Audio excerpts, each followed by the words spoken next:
So.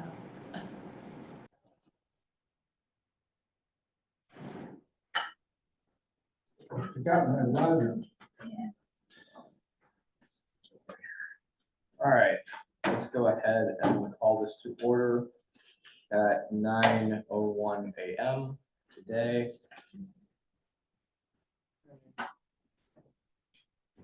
And opening item one, consideration of minutes from May 25th, 2023 meeting.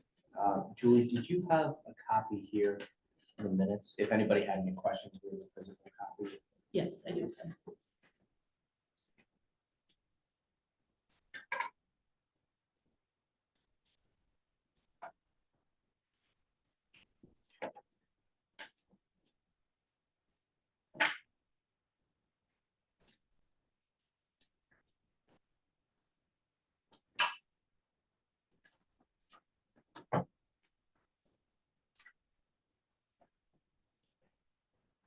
All right, I'll make a motion to approve the minutes. we'll second that. Do we have any discussion on approval of the minutes? Seeing none, all those in favor to approve the minutes say aye. Aye. Opposed, say nay. That carries 4-0. Just a note, Supervisor Gabbard is excused from this morning's meeting. She sent me a text saying that work's a little bit busier than previously expected today. So she does want to be kept in the loop though, so I will be talking to her after the meeting about what we're going to be tackling today. As far as I know, there's a couple of discussions that have been had about solid waste. And I just want to say that I did meet with Director Raby on Friday. I will get into that as we get moving here, but that's just all I have for this. The hope today is that we can iron out kind of a final proposal that we'll send to the Judiciary Committee. We're not going to be writing a resolution. We are going to be writing a report. We kind of have half that report done, and so a couple of other things we may or may not want to include on it. So with that, I will close item 3 and open item 4, public comment within the jurisdiction of the committee. We'll start in person. Public comment within the jurisdiction of the committee.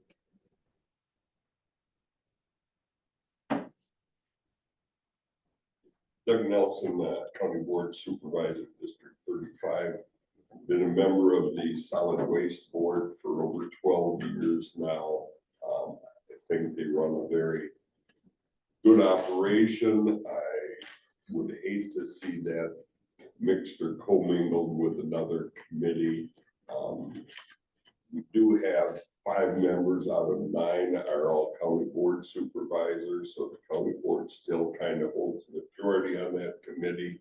I'm pleased that you are looking at not disbanding or grouping that together with another committee. In the 12 years I've been on there, because I don't believe it's ever asked the county board for money. It's been able to be kind of a self-standing solid waste board. We've got a great relationship with Brown and Outagamie County.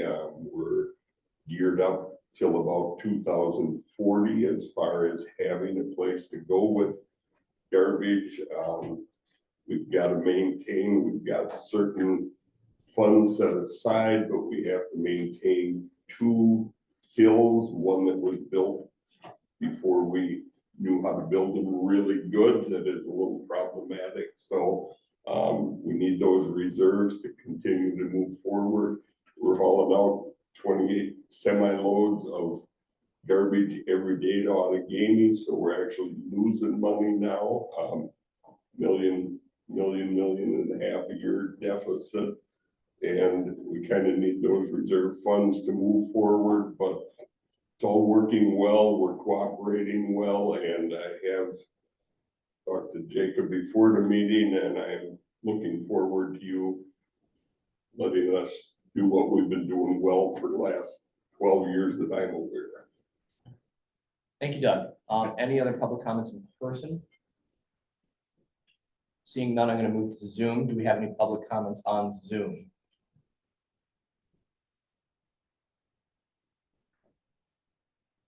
Anyone else? Okay, well, seeing none, I'm going to close item 4 and open item 5.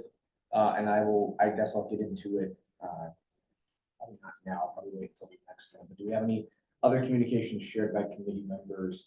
Excuse me, Mr. Chairman. This is Pat O'Brien. I had some trouble unmuting my microphone on Oh, no my, worries. but I do have some comments for you if I could. Please. Okay, thanks for this opportunity to speak, to the committee. For those of you who don't know me, I'm a retired fire chief of Neenah Menasha Fire Rescue. I also had 22 years as county board member and 15 plus years as county chairman of the solid waste board. I was on the county board when County Executive James Coughlin proposed the solid waste management board vision. I voted for that resolution at the time, and of course we didn't have any idea what we were doing. But however, after voting for it and being part of the organization, that was probably one of my best decisions I made while I was on the county board. I also was a team member of the 3-county BOW agreement when it was signed. That is just a great agreement for the long-term care and the long-term disposal of garbage in our communities. I'm going to take the opportunity to offer, and you've probably heard some of these points before, so bear with me. I also gave Supervisor Weiss, if he's in the room, I don't see the attendance roll, but I gave him a copy of my talking points. And I'll go on with that. The Solid Waste Board was created in July 1975 that I made reference to as a result of the DNR ordering Oshkosh and Neenah incinerators closed due to air pollution, making it inoperative to have a solid waste plan for the county, recognizing that all government jurisdictions within the county are encountering increased costs and stumbling blocks, which are making local solid waste disposal difficult and economically impractical. We operate under Chapter 15 of the General Code established in July of 1975. County Board, the membership is 9 members. Of the 9, 5 are county board supervisors and 4 are citizens. Initially, there was $100,000 borrowed from the county general fund to develop engineering plans and licensing for preparation of the landfill site. Any funds borrowed from the general fund shall be repaid by the solid waste board as soon as possible from revenues derived from the operation of the landfill. And that has already, as recorded, that has been done. Since then, we've been a leader in the state operating a quasi-independent enterprise fund with all expenses offset by revenues derived from the user tipping fees and is not funded by the tax levy. In 2003, the Solid Waste Board entered into a historic intergovernmental agreement for solid waste and recycling services with our partners, Brown, Outagamie counties. 2008, this recycling agreement was amended and extended to include single stream recycling with great success. In 2020, the solid waste disposal agreement was amended and extended to include expanded cost sharing and expenses and an additional 15 years of landfill disposal capacity for our users. These agreements continue to provide the solid waste with strategic advantages, which yield low user tipping fees, saving over $48 million since 2003 for all our users, which are you. In 2022, our retained earnings fund was $34.3 million for future landfill siting, landfill gas utilization systems, transfer station upgrades, tri-county recycling upgrades, operational cash flows, closed landfills, long-term care, and the most recent would be for you starting to hear the PFAS mitigation issues with the DNR, and we're all going to have. Just for on a personal note, Ozaukee and Fond du Lac County the examples, the structures in mentioned by whoever was mentioning it, they do not have the all-inclusive solid waste board responsibilities. They don't have solid waste recycling, gas, and all those things. So they don't operate that. It's on a minimum level and whatever. So let's see here. Another. Well, I'll get to the end. Thank you for, allowing me to give you my views on all the activities you're undertaking. I'm sure it's from my years on the board, it was always difficult. Change was always difficult and whatever, but I went through a lot of changes in my careers, merging fire departments, merging, these BOW systems and all that stuff and whatever. And I always look to provide the better service for the taxpayers, but I guess that's probably about it. I don't want to take too much of your time, but anyway, it's nice to meet or see you all, and thanks for giving me the opportunity. Thank you very much, Pat. Thank you. Thank you. All right, with that, do we have anyone else on Zoom? I'll just go back one more time. Anyone else? Okay, seeing none, I will close item 4 and then reopen item 5, communication shared by committee members. Do we have any communication shared by committee members today before we kind of get to the meat and potatoes of the agenda? Okay, well, seeing none, I'll close item 5, open item 6, discussions, legal considerations by corporation counsel. Mary Ann. Thank you.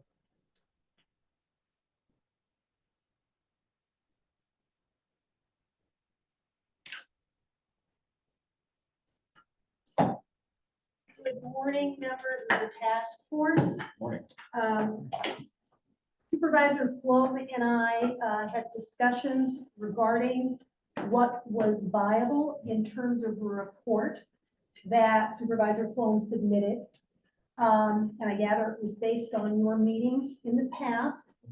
And it is entitled Ad-Hoc Structure Review Task Force Recommendations to the Judiciary and Public Safety Committee. And I'm assuming you all have a copy of that. Yes.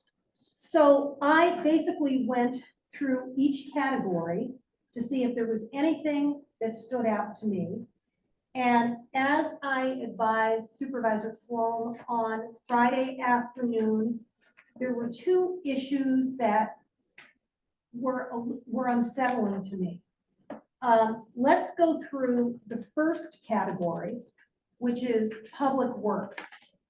Now, your task force has combined under public works, highway, facilities, property management, and the solid waste board.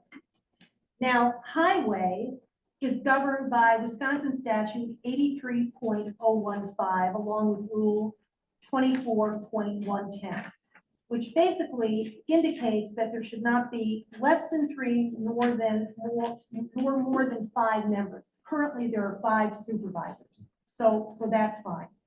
We go to facilities. Facilities is governed by rule 24.3, and there are 5 supervisors currently.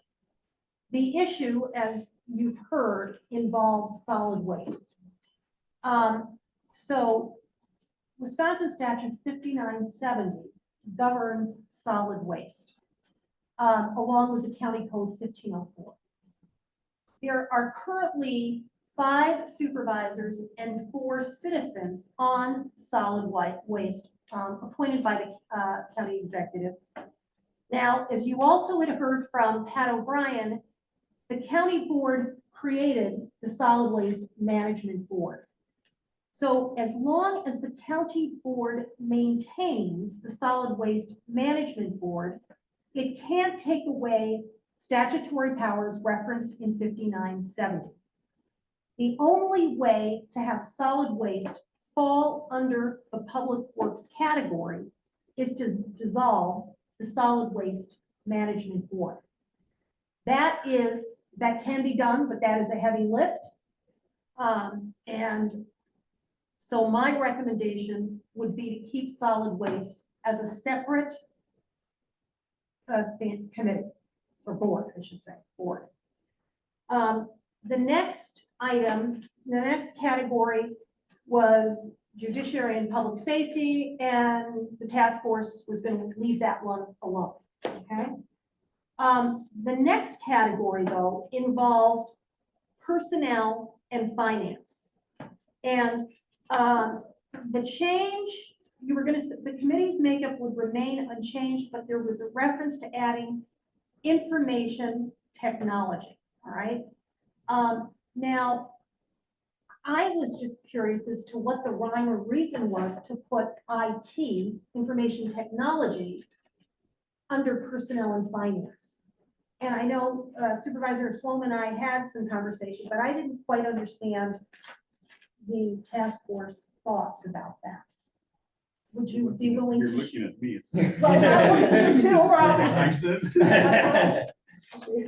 What were the thoughts as to, I mean, I guess you can do it, but I'm just wondering, where's the rhyme or reason for putting personnel or IT under personnel and finance? Okay.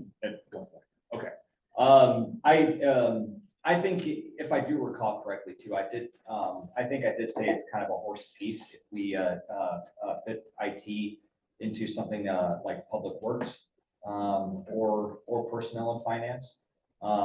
You know, personnel just simply means that personnel, and IT would be part of that personnel. So that is my line of thinking. But I mean, like I said, I think it's a horse apiece. It could also fall under public works because it's, you know, it's a county operation, and so that would fall under that as well. So it, so either way works for me. That was my particular line of thinking. I wasn't even thinking public works. I was thinking perhaps judiciary and public safety, but fortunately, Mr. Collard is here, who did a tremendous amount of work regarding committees and structure. And I actually asked if he could attend to perhaps share with us his thoughts. Well, and I do think that one thing to be considered is that we have created now the Department of Administration and the Director of Administration position. And one of the goals of doing that is to help the internal service departments, certainly including IT as well as finance and personnel.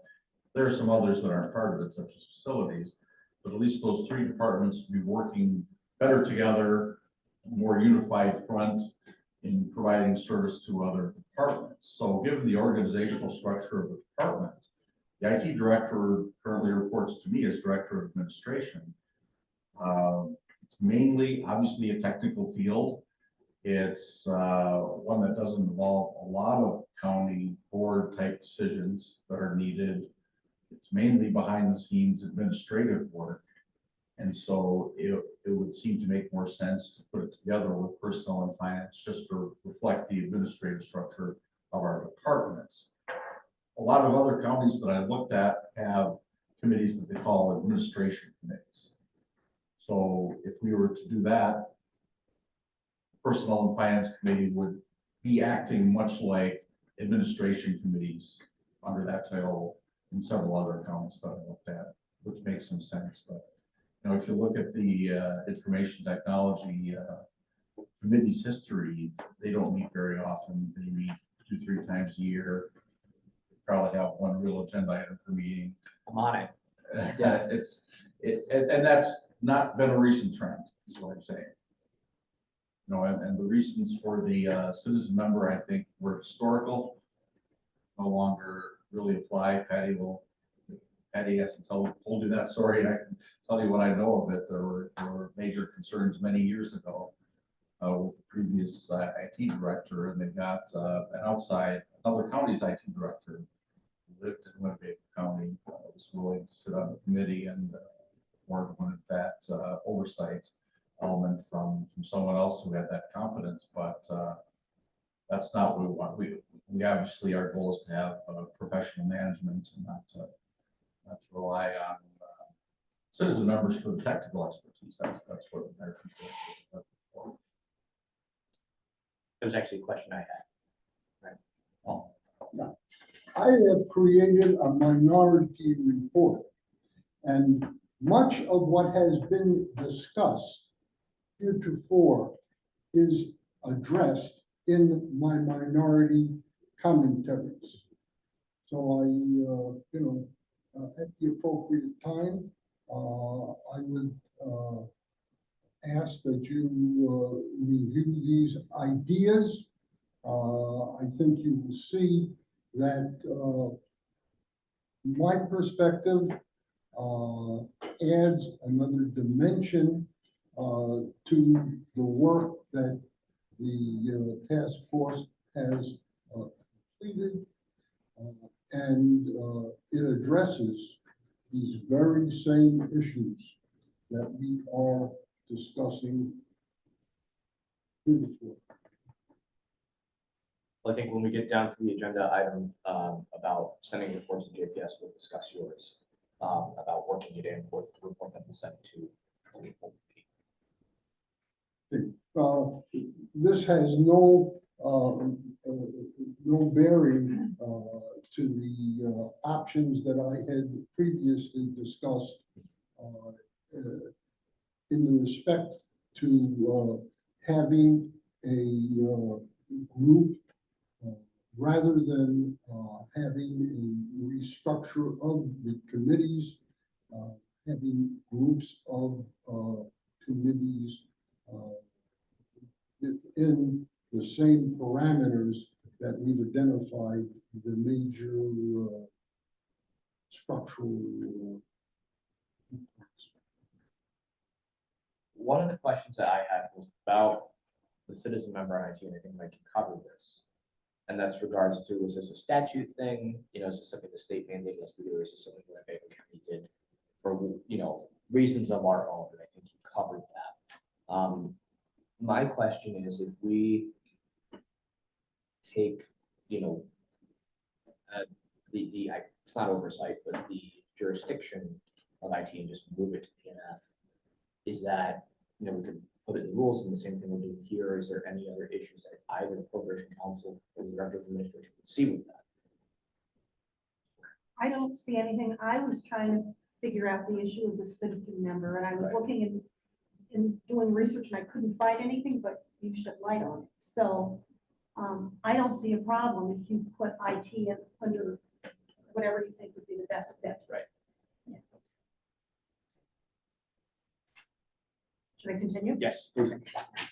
So the fourth category you have listed made sense to me, and that was UW Education, Extension Agriculture, Parks and Rec, and Land Conservation. So under UW Education, that's governed by Rule 24.1. Parks and Rec is governed by 24.7.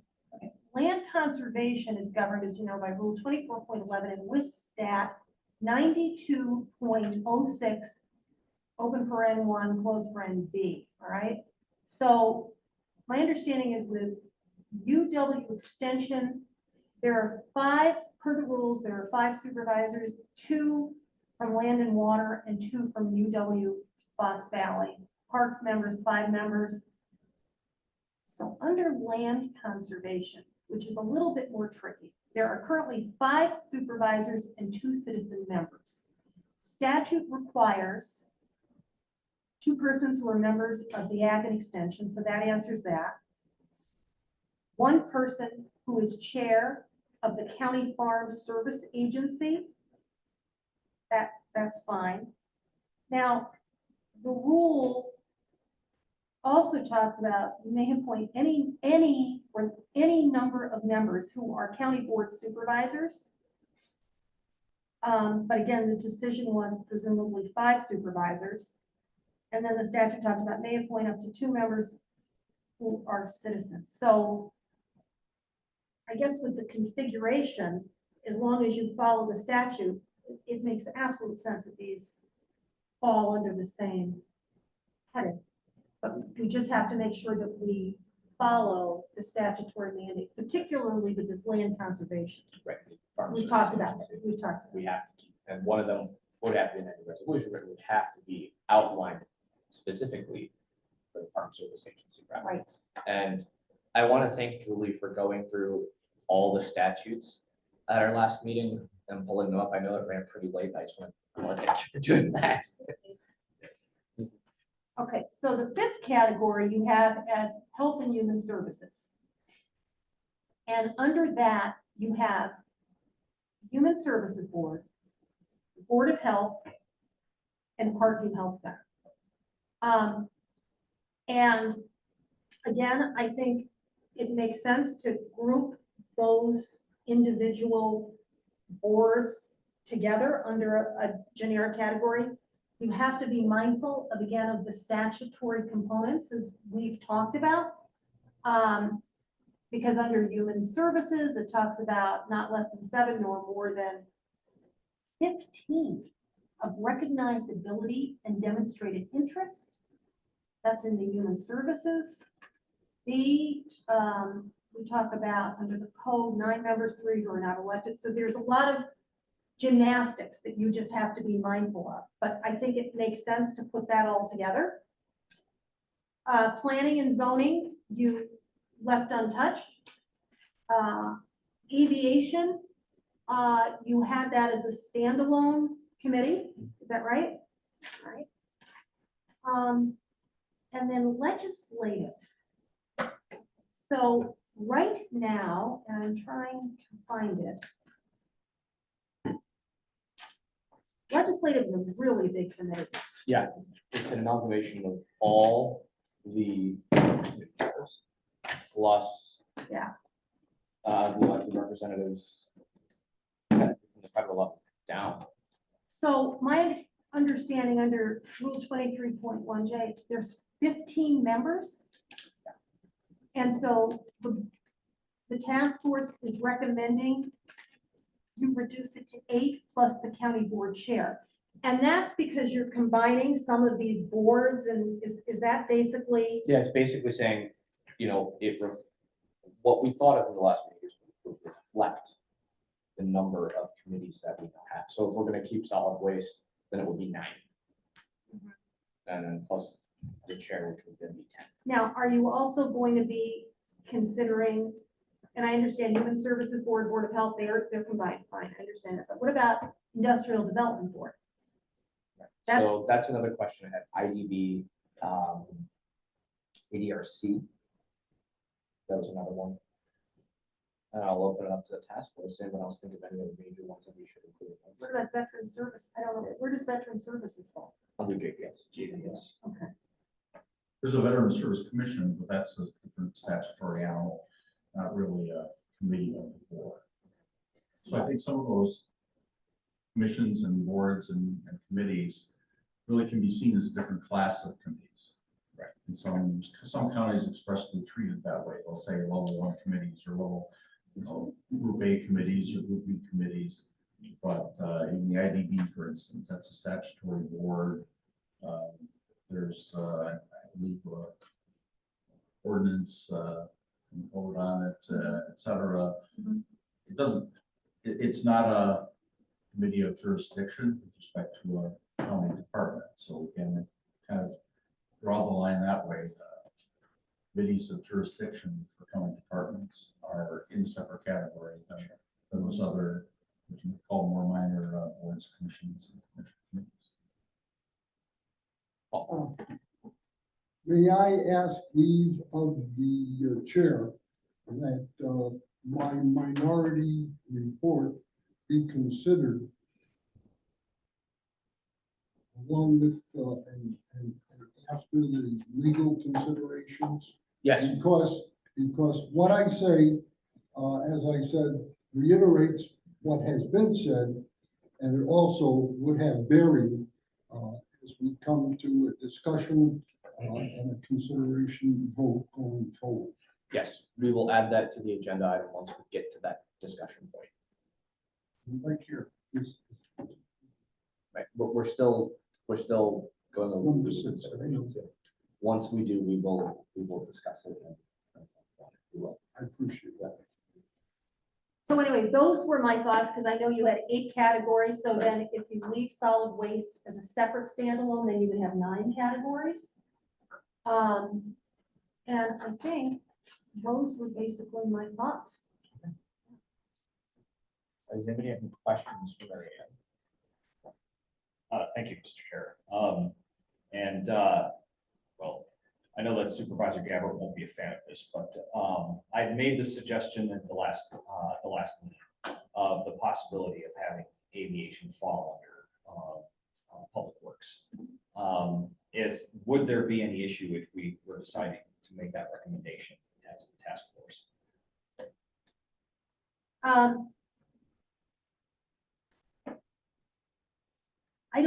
I did not look into the aviation statute, the statutes. I know there's the Federal Bureau of Aeronautics and all of that you have to consider, but quite frankly, I could see aviation falling under Public Works. Okay.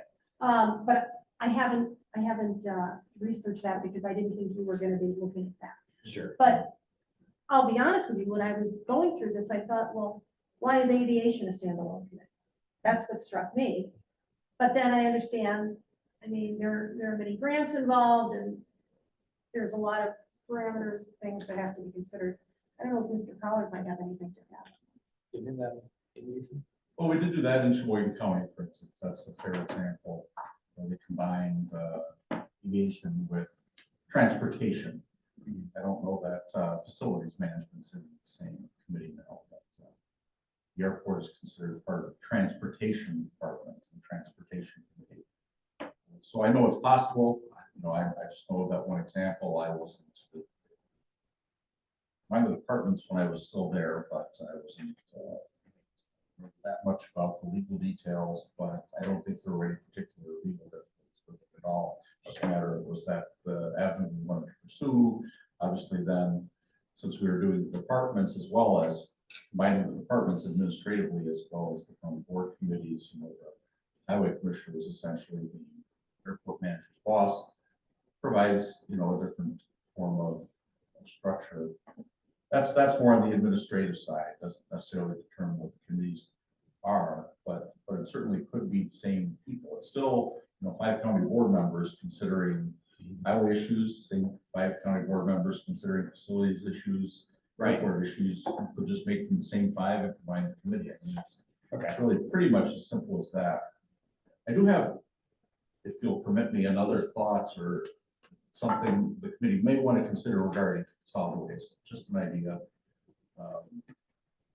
Look at the statute regarding the solid waste board, and it does, you know, seem to require the 9 members in a structure similar to what we have now, if not broader, for a single county. However, one approach that some counties have made when they're faced with that kind of a board is to have they essentially treat the county board membership as the committee. County board committee members plus the citizen members are the board. I've certainly seen that with human services boards and public health boards and things like that.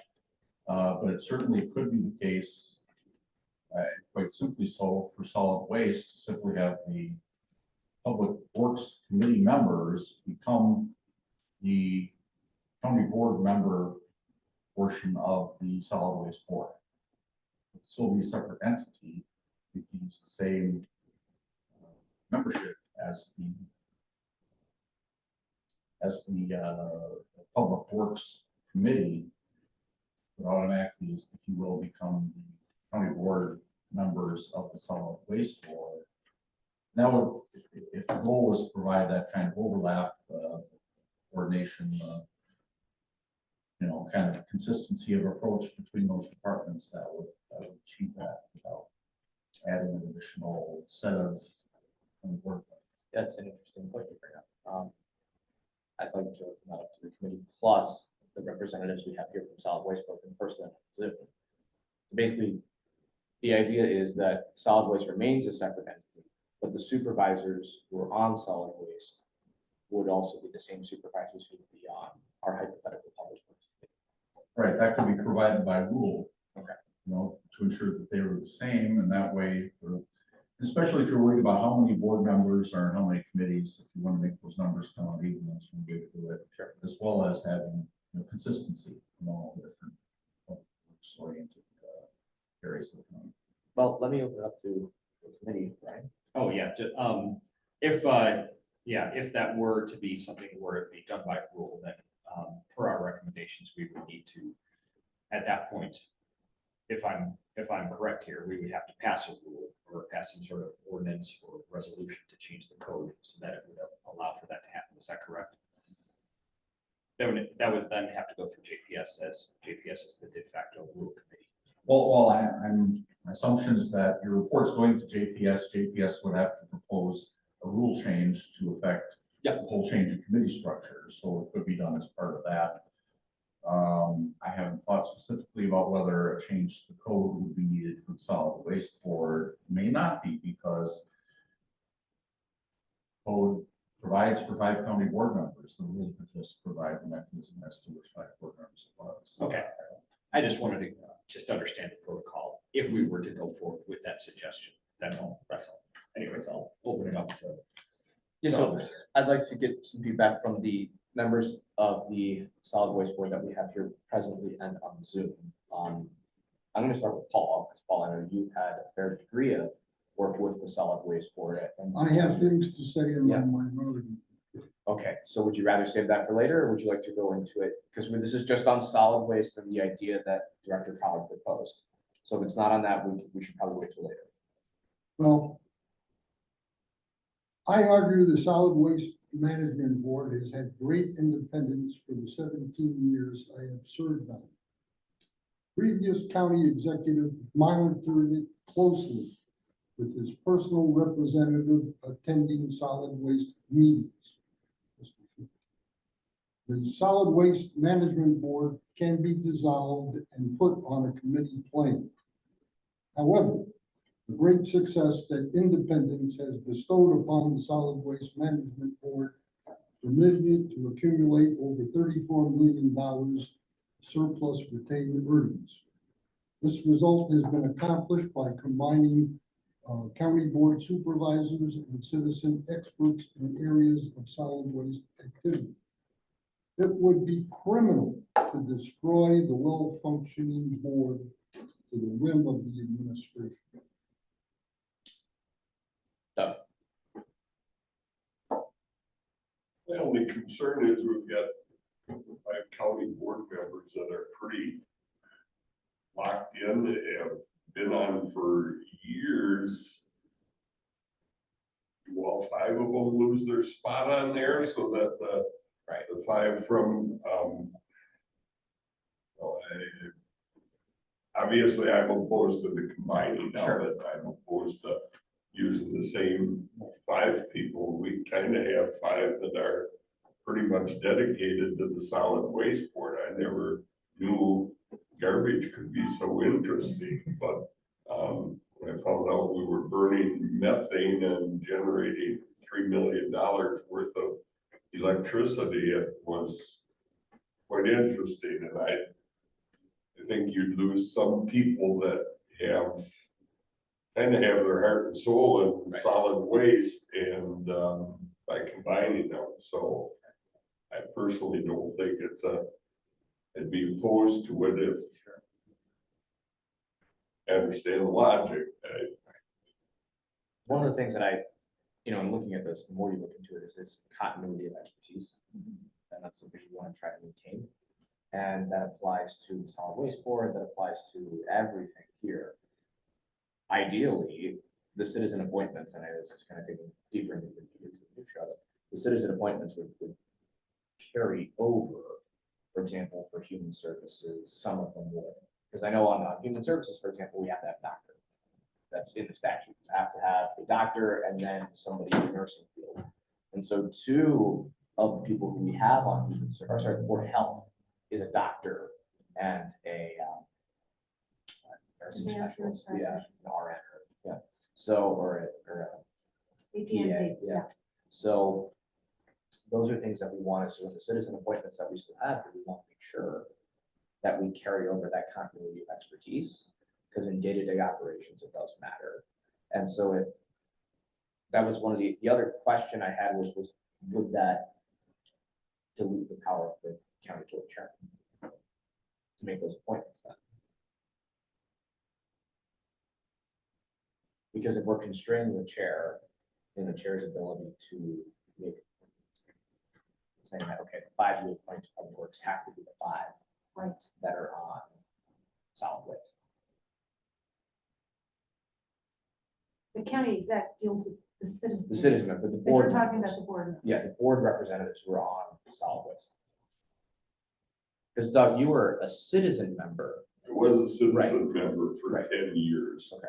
And then, was kind of ironic, name's escaping me, but the gentleman that chose not to run, ended up taking my citizen position when I took a supervisor position. So we just Guess what? flopped our titles a little bit, but kept the Conduit. yeah, kept the continuity of the board. Right. So, work well together. That's the best I can tell you.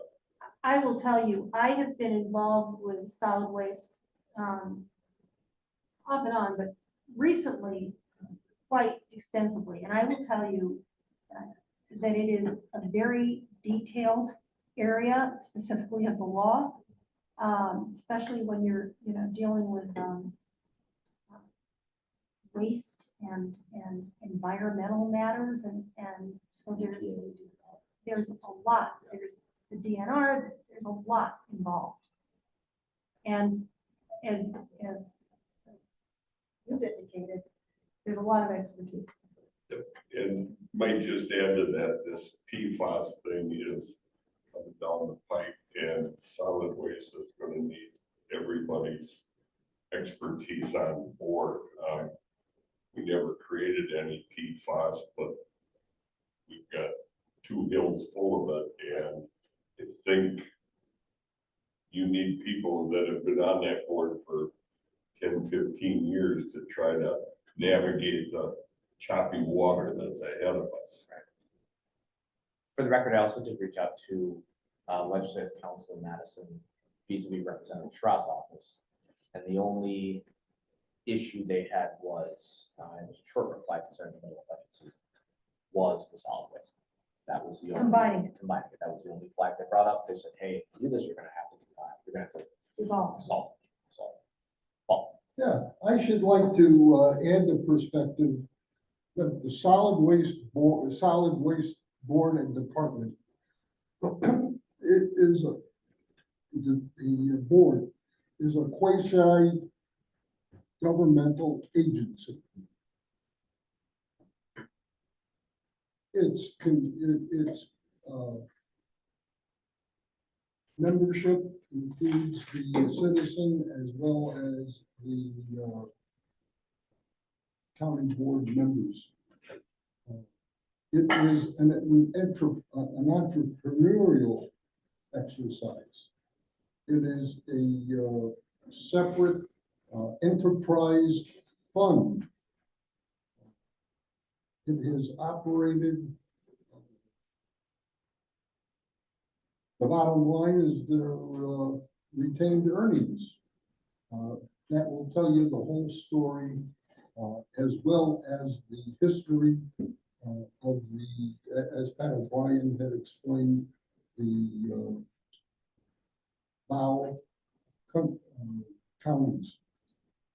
Brown, Allegheny, Winnebago, there was an agreement that went back in 2003, which, just as you've alluded to, got extended, or maybe John Raby alluded to it, or actually Pat O'Brien.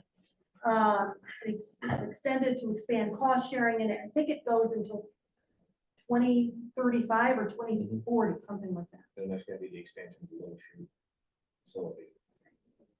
Discuss that. I think the bottom line is to keep our hands off of it. I agree. You know, if it works, don't try and fix it.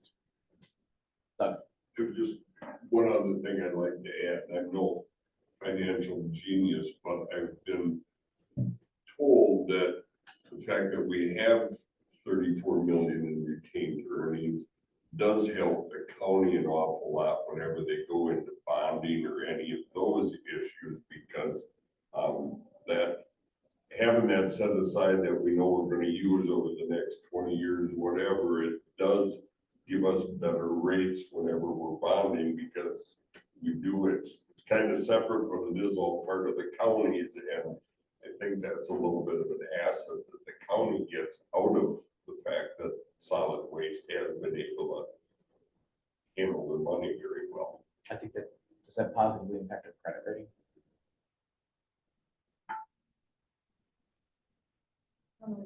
But I do know, I believe some of that money is set aside for, let's say, if there were claims that might not be covered by insurance, because there's an environmental exclusion. And again, I don't know if that's accurate, but that's what I would think might. I'm trying to remember our discussions with our bond advisors. I don't think it has a big impact on that because the life, there's money there, but it's spoken for. In other words, it's not unassigned. It's very much assigned and allocated, and there are potential liabilities that will eventually be needed for it. So I doubt it has a big effect, but certainly, it what's the overall financial position of the county, but it would do that regardless of the form of the board that managed it. Right. As well, so I'm not sure. Okay, with the, I guess, kind of rounding out the discussion, Paul, would you actually hand those out? So we can look at them? I know. Yeah, I just have enough for, I spoke with Supervisor Wise. I know this is kind of darting around a little I bit. can share with- yes, you got one. Oh, I With got. Supervisor Wise last evening. He said he would try to make it here today. Thanks for coming. Thank you. We did have Mr. O'Brien speak. Did you have anything? I know that you wanted to add a couple things. Do you have anything else you'd like to? I know you couldn't make it during the public comment section, but do you have anything else you'd like to share? It sounds like you guys have covered everything. All right. I thought this would be green lights as I could.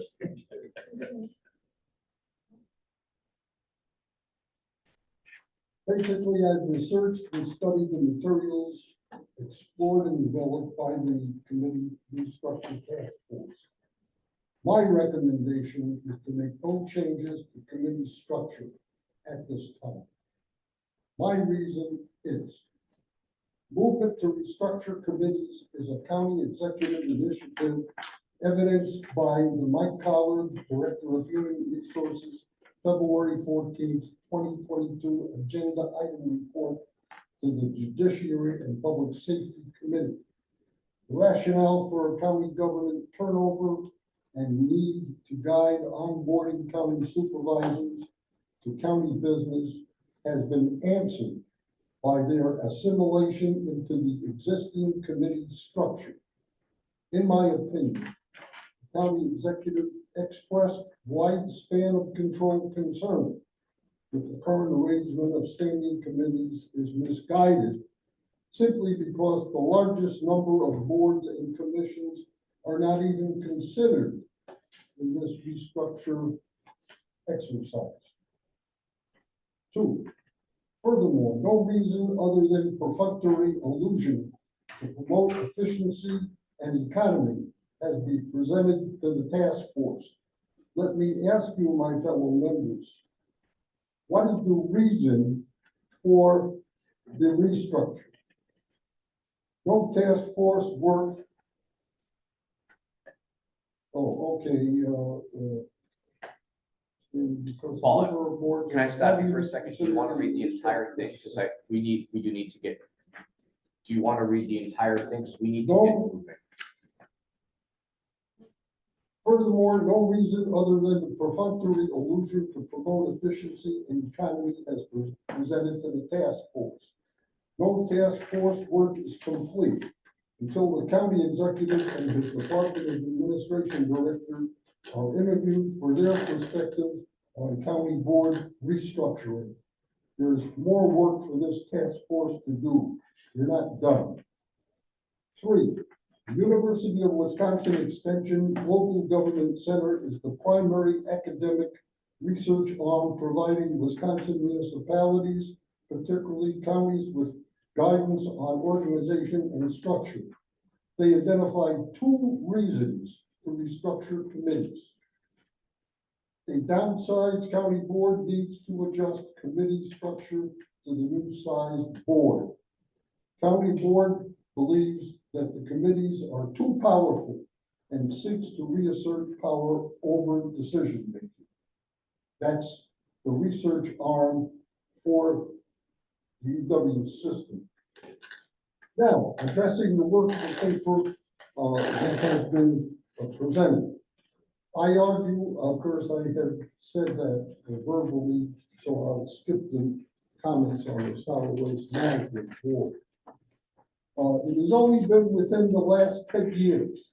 Now, I hope to share a perspective with members of this task force as well as the Judiciary Committee. It's only been within the last 10 years that the Facilities and Property Management Department has obtained strong enough committee backing to enable it to put forward varieties of projects benefiting the whole county. If oversight of the facilities were watered down, I would fear that such advances as the roof repair replacement schedule, boiler monitoring and scheduled window and elevator projects would suffer from a lack of committee communications. Their oversight would be watered down. You're not going to get the job done that's being done today. And to declare that the Judiciary and Public Safety Committee, quote, makeup and jurisdiction will remain unchanged, begs the question of reform. What does Veteran Service Commission have to do with Judiciary and Public Safety? It is a human services function and should report to human services. What does child support have to do with Judiciary and Public Safety other than the legal action taken by the department? It is clearly a human services function and should be realigned. Register of Deeds to the Planning and Zoning Committee, County Clerk to the Administration Committee, along with the Personnel and Finance and Information Technology. I go on to address Personnel and Finance. I suggest it ought to be renamed Administration Committee and add oversight of the clerk, county clerk, and personal finance, and then also information technology. For natural resources, it is a disservice to gobble up land conservation. Its citizen members are integral to resolving land and water questions. I served on the Land Conservation Committee for perhaps 6 or 8 years. At the time, membership of the committee was derived from membership on the UW Extension Committee. In other words, 3 members of the extension were members also of the Land Conservation Committee. For Health and Human Services, combining Parkview Health Center with Health and Human Services will be the first step to selling Parkview That's not the intention. and eliminating its 270 jobs. It is not mandated by the state and will not survive priority budgeting. Paul, this is not indicative at all about selling Parkview. This was never a topic of conversation. You are assuming motives that do not exist in this task force. We are not trying to sell Parkview. It is my view, we are not trying to sell the place. We are simply trying to we're simply trying to realign in the best interest of the economies that we can. We are not trying to sell Parkview. I studied public administration for 8 years. Don't tell me what organization's about. Okay, all right. Fair enough. You have anything else to add, Paul?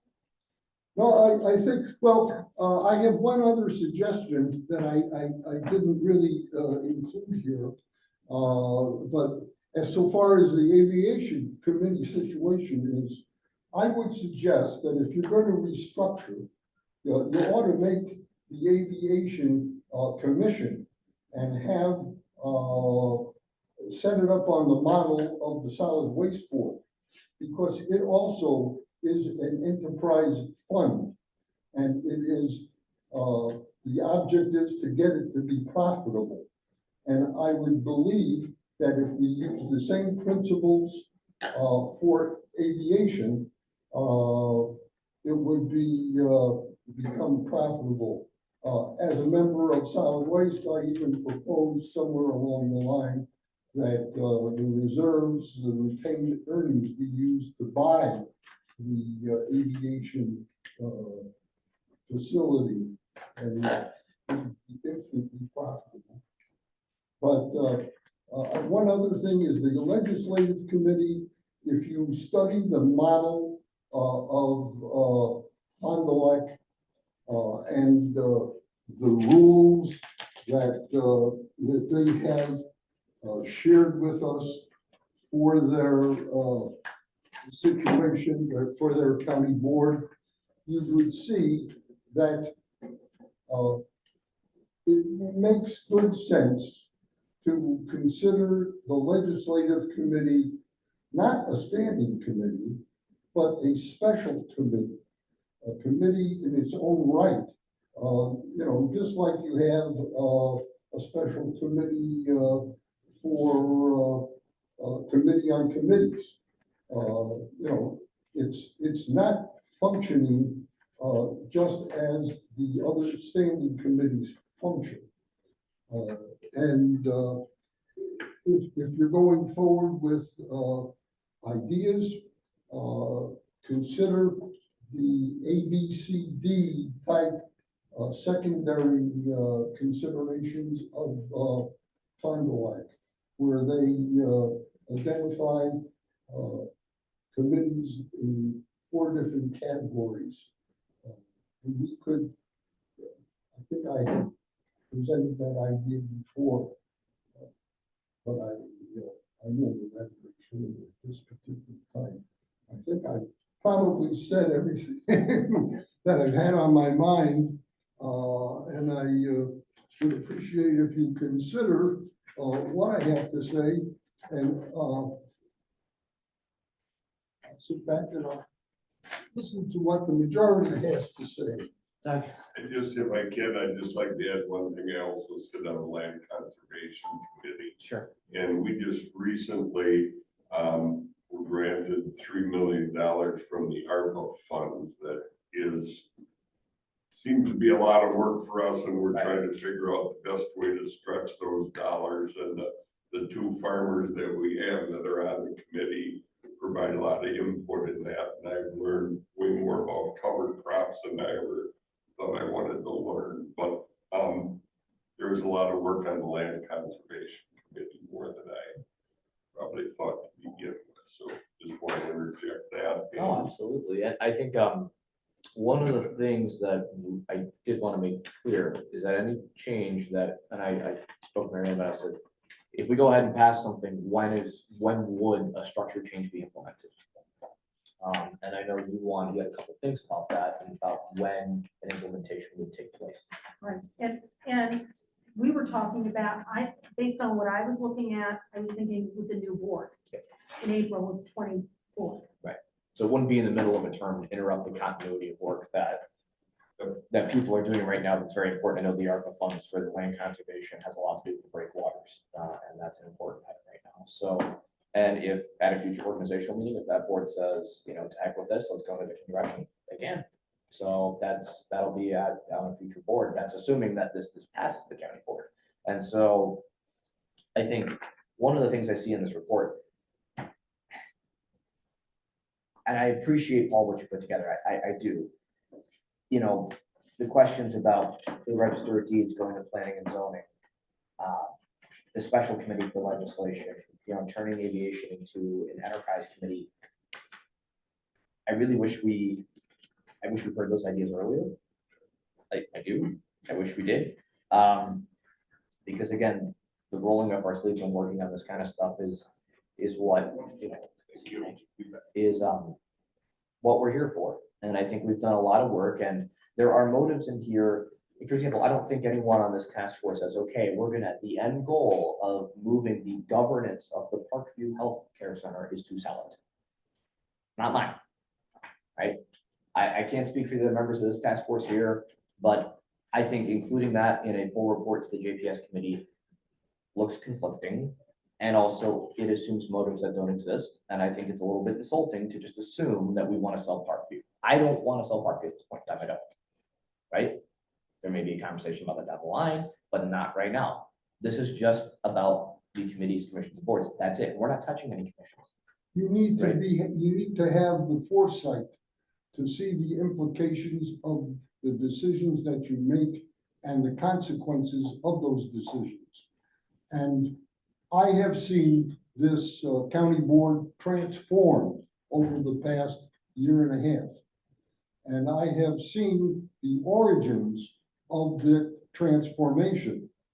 I chide myself for my failure while the old board was still intact, for failing to downsize the county board, because in my opinion, any restructuring for committees should be tied to a county board downsizing. If we're going to look at the models of Ozaki and Fond du Lac and whomever, and say, look how nice their committees function, and they only have 6 or 7 standing committees. You have to remember that these people went to 6 and 7 standing committees because they went from 36 supervisors down to 18 supervisors or 21 supervisors. And that's the reason why they had readjusted and created their committee structure as it is today, that we are trying to emulate, but we haven't taken the previous step.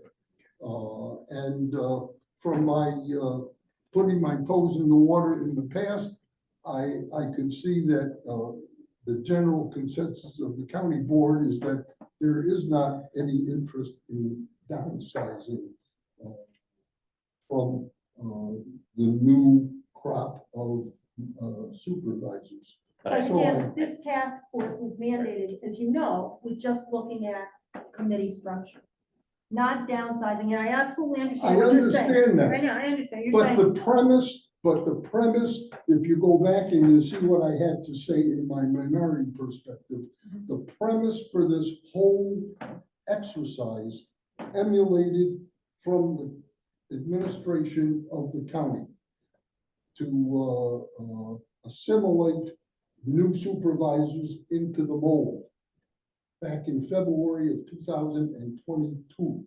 That's before the election, their election. And from what I understand, the chairman of JPS at the time wouldn't even allow it to be added up to the agenda.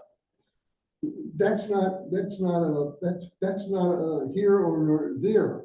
The point is that this exercise was presented to the county board at the first business meeting by a new county board supervisor who was obviously prompted by the personnel, human services, human resources director, because all of the documents that were used to justify looking at the structure were documents that were stated in that February 2022 agenda item.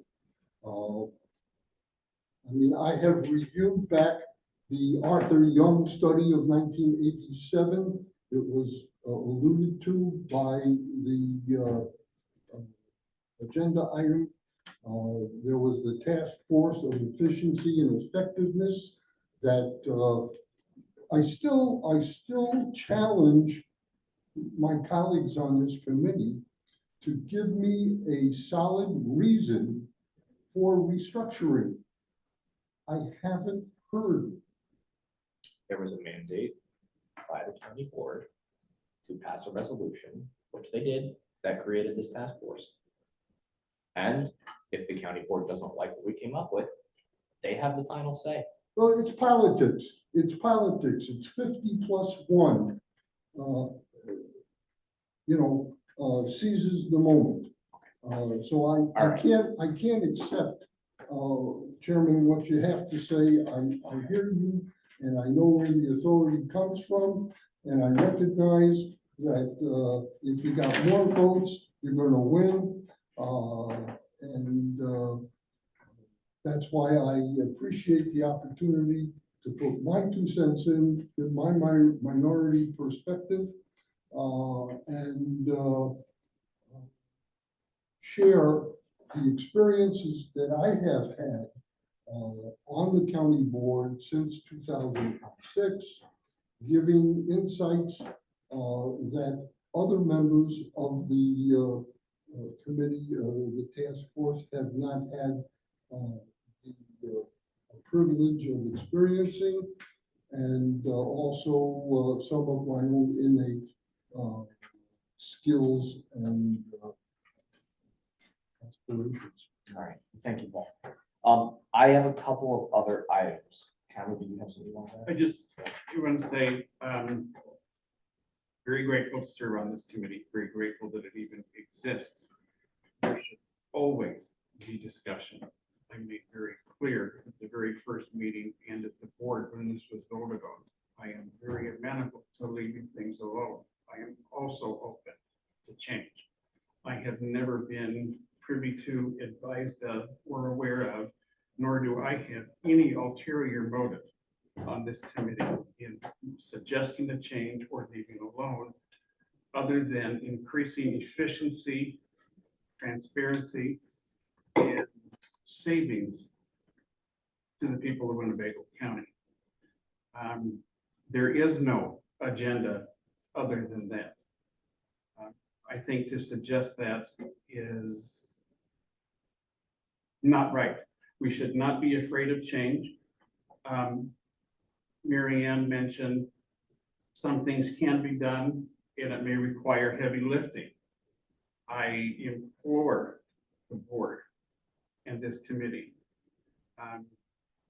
Again, we can leave it alone if that's what is really best for the county, but we should not be afraid of heavy lifting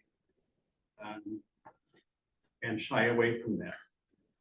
I understand that there is great experience and longevity on some of the members that will always eventually change.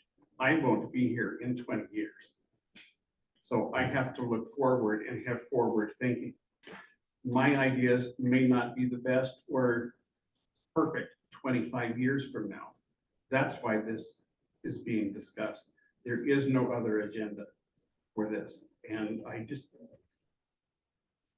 Paul, I'm grateful for your research, but I really have not had, there is no other agenda other than to increase cost, transparency, and efficiency in this county. Thank you. I'm gonna actually close item 6 and open item 7, and that is a follow-up. So what the resolutions that JPS may need to do, kind of the legwork on this. Mary Ann, we went over a couple things about, and if you could share them with the task force, there may need to be more than one item in terms of resolutions. There may need to be an ordinance change, there may need to be a rules change. Could you brief the committee on that? Yes. Task force on it? Going through all of this, I understand that it's going to be touching on the rules in your the Bible, the Winnebago County Rule Book, which I refer to for 22-23. But it also has a corollary in terms of the ordinance. So with the general code, and as you all know, we are in the midst of a recodification, but work has to be done with the general code as well to basically match the intent of the board for the rules. I know we've run into that with Supervisor Wise in the per diem piece as well. So you're going to have to deal with a resolution for the rules. You're going to have to deal with an ordinance for the county code and changes there. That's basically, again, and I know time is of the essence, but this is not going to be looked at. I mean, again, depending on what the county board decides, it's not as if this has to be done in July. It certainly should be done, by November. But again, as I was talking to Supervisor Flom, you want to make sure this is right as it can be. We don't want to have a rush job and make mistakes that we, calmer minds would have seen. So those are just my thoughts. And the other piece is, per, again, the Bible, the county board rules, a report should be submitted to JPS. No, you can certainly, if you want to have a draft resolution, but the report is the one that should be submitted to JPS, and then JPS acts on the report. Because as you know, in the rule book, it's committees or supervisors who are bringing forth draft resolutions, not task forces. Yeah, can I address a question to the Corporation Council? Go for it. You're giving special credence to the Judiciary and Public Safety Committee because their responsibility is creating rules. However, you failed to address the issue that 4 of the 5 members of the Judiciary Committee are sitting here on this task force, whether it be an error in construction of its membership or whether it be whatever implications are true. It is impossible for me to concede that when you have 3 of the 5 members of the task force expressing an issue, how they see things and will approve things, why it would be any different at the Judiciary Committee presentation. Although there would be other implications as the word gets out to the board and the public, there may be other inputs that people have to say. So it's actually a second opportunity. Basically, you're talking about the same minds and same skills. But JPS is not the last stop. JPS is the first stop, and then it goes to the full county board.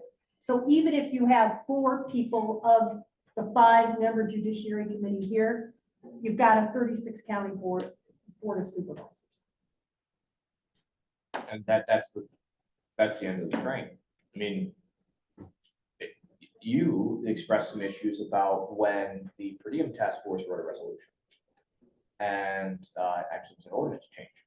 And so I think it's within best keeping that we just double down and make sure that the people, the committee that's actually writing the resolution has the authority to do so. That's my opinion. Well, what the next step may be to create a final report. Are you considering that this document is the final report? No, and we're gonna get into a couple tweaks and other items to expand upon it, more of a summary. That's not the final item. And I do want to apologize about the packet. There were a couple of hectic things last week, so the packet was not able to be mailed out physically, although it was posted. So that what you see in the packet, the digital packet, is the most up-to-date item of the report. And so there are a couple things that I would like to add or tweak, and I want the task force's input on about what exactly we are sending to JPS, because it's our final work product, so we should be very carefully considering of it. So actually with that, I'm gonna move to, go back 1 second, Paul, 1 second. I'm gonna close item 7 and open item 8. A final report of our findings and recommendations to the Judiciary and Public Safety Committee. Brian. Thank you, Mr. Chair. I will open this discussion to the rest of the task force. I know Supervisor Eisen, you have already made your feelings made with this minority report. So with other people on other supervisors on this task force, and again, Supervisor Gabbard, I know that what her thoughts are on this, but what is the task force opinion on moving aviation to public works? That's my question. So one of the items I was wondering about was, would that affect any sort of grant? The way that they accept the grants at the FAA, would there be any sort of consideration for the statute that we need to know about? I know you haven't had the opportunity to look at it. My 2 cents are that facilities and highway are pretty big, but at the same time, we've also done, created natural resources and health and services. And this is not gonna go into effect until April 24th. So you mentioned Sheboygan. The only qualm I have with that is Sheboygan's airport is a bit different to Whitfield. It's different, but not so much as you might think, perhaps. Like, she doesn't have an adventure, but it's one of the higher volume generation airports. And regarding grants, there's I'd be quite astonished if there were any impact on the aviation funding. Funding from the state or the federal government. So those all work through the airport manager, airport director, county executive. Obviously, the has a role in setting goals, plans, looking at various uses of the airport. But none of the funding sources are dependent on the exact form that takes.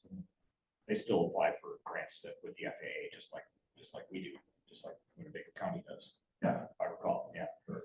So nothing's really changed there. Okay. Really? Yeah, me too. Me too. She's not. Natalie, do you have any thoughts on it?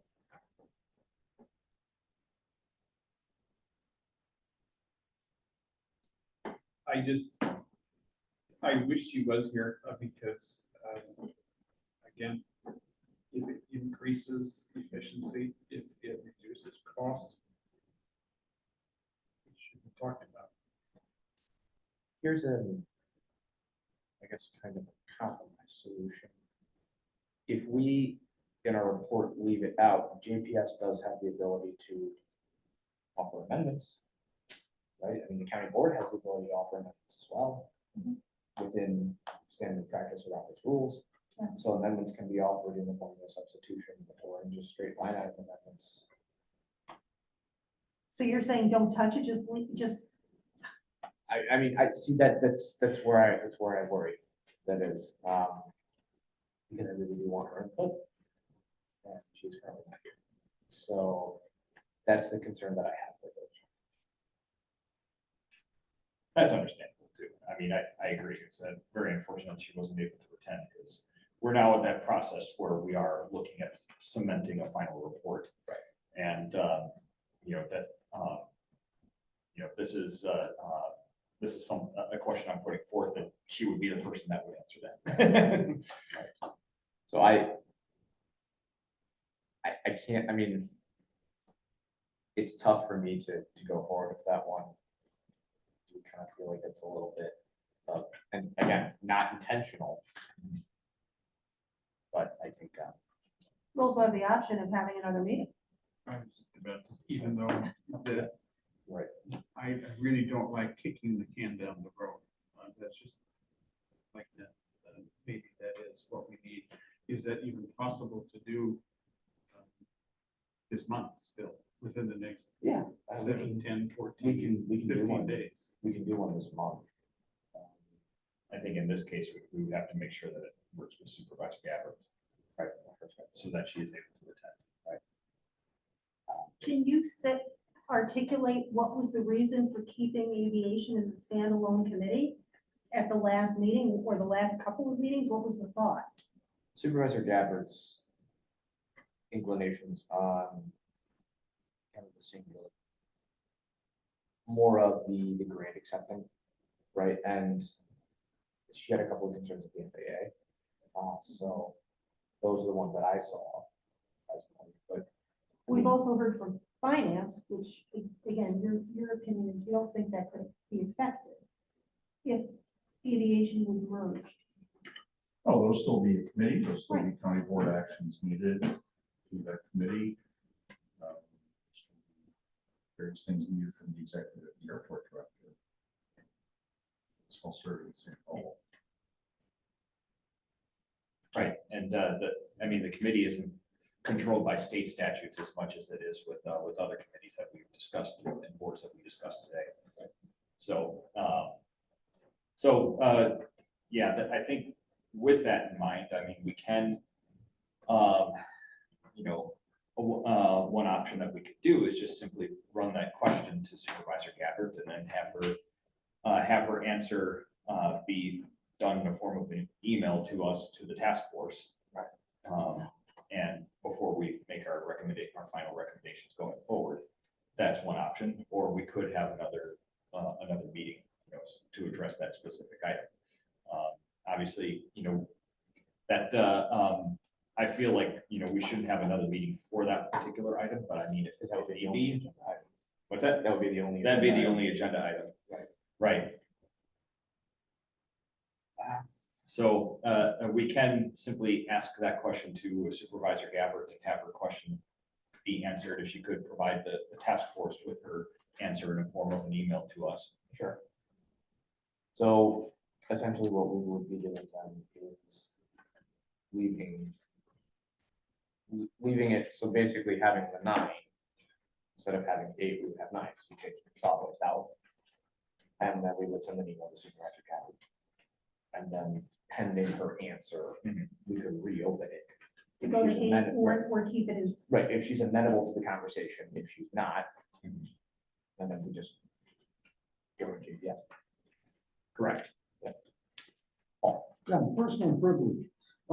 Could you restate what the recommendation is going to be? I have copy of the Yeah. written agenda. Yep. I would like to know what the updated adjustments that the consensus of the committee has. And that's what I want to get arrived into. at. Get into now. So in sitting down with Corporation Council, the other thing was the membership, or the membership and the composition of these. According to her, everything else looked good by statute. Everything else that we workshopped at our last meeting. And now the only change that would be made is Paul, you see the little asterisk on your paper there. It says solid waste board may need to be removed from consolidation. Solid waste would be taken out of public works, and then that would be it. Solid waste would be a standalone. It'll be a 9th one. Yes.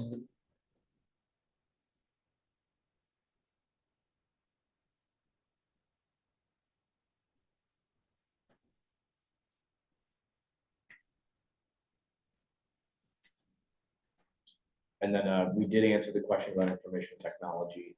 I guess the whole thing about that was, where do you find a home for it? And that was the tough one. and Supervisor Eisen's minority report addresses this administrative. Right. piece. And so if it's gonna go to, and then that, the closest thing we have to an administration committee is PNF. The thing is, because we have an elected county executive and not the county administrator, it would make more sense if you had a full-on administration committee, if you had a hired administrator or an administrator coordinator. Would that, or have you seen counties in the executive model have full administration committees? Yes, but it's just a title. Okay. Right. Right, exactly. So I guess we can just move it to PNF. There was a question about changing PNF's name to Finance and Administration. I know that there was something that we talked about and discussed the last meeting. What do we think about that? Is that something we want to revisit, or is that something that the task force was a little bit cooler on? I want to open it up and see what's the temperature on that. Brian? Yeah, I think, I think if we changed it to finance and administration, I think that would probably make it a little bit more, more open to the idea of combining IT with personnel and finance and administration, because per what Mike Collard said in regards to other counties, how oftentimes their IT and whether it be like, website related or just IT related overall, that typically falls into their administration committee. So if we have something where it's a finance and administration, we just simply rename it as that. That would make it a little bit easier for us to make that consolidation in operations.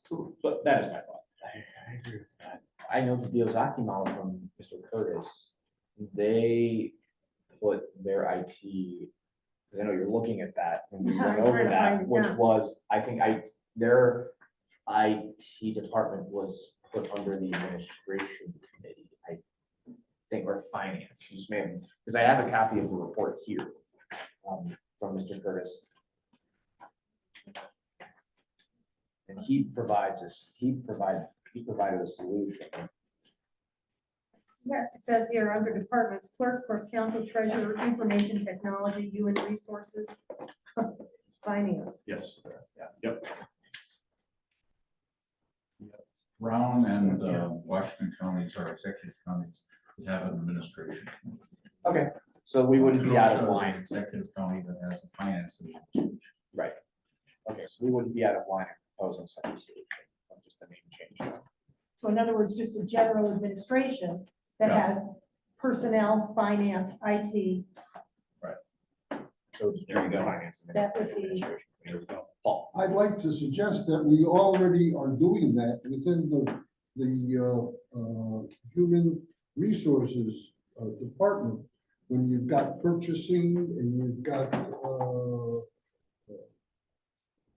tech service or paper services, you've already addressed subsidiary divisions as we would address a division of an administration unit to include the personnel or the human resources. Right. Right. Yeah. So we have a track record of having done that before. and actually in his minority report, you talk about personnel and finance ought to be renamed administration committee. What do we think of administration or finance administration? Now, I know we're really getting into the sticks here, but Director Collins, if you'd like to speak to that.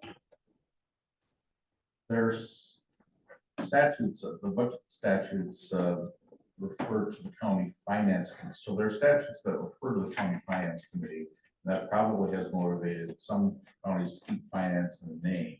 However, there's no requirement that finance be in the name. Counties that use a term like administration just say in their rule or in their code, this is the committee that serves as the finance committee under Wisconsin statute. So we do have a Department of Administration, though, as Supervisor Rice mentioned. Right. You know, there are risk management functions now assigned to the Department of Administration that were in HR, the purchasing functions, the general services functions.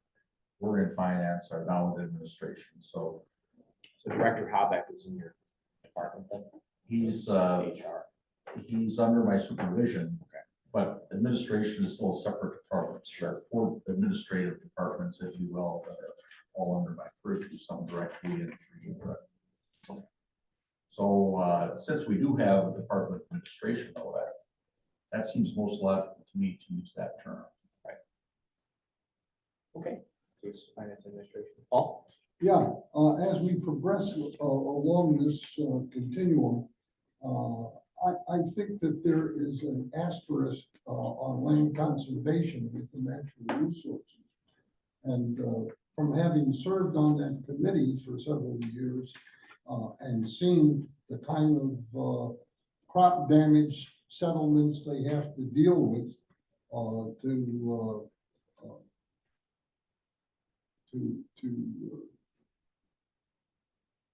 appreciate that they're also acting not only as an expert resource for land and water for the county, but they have a quasi-judicial responsibility.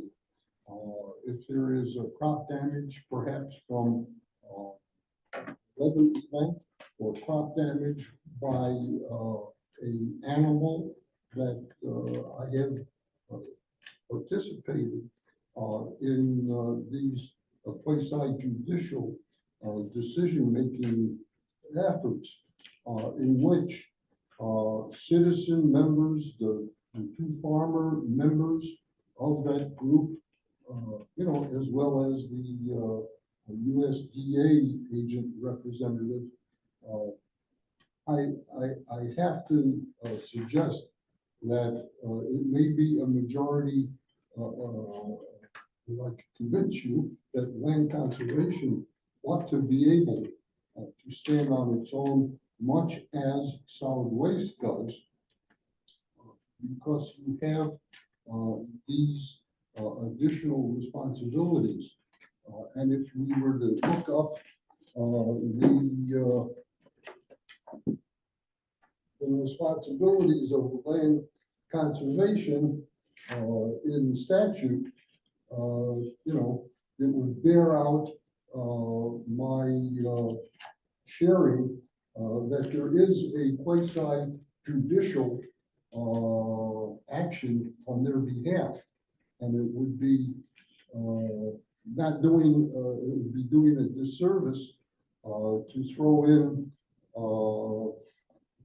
the membership of the other units with that.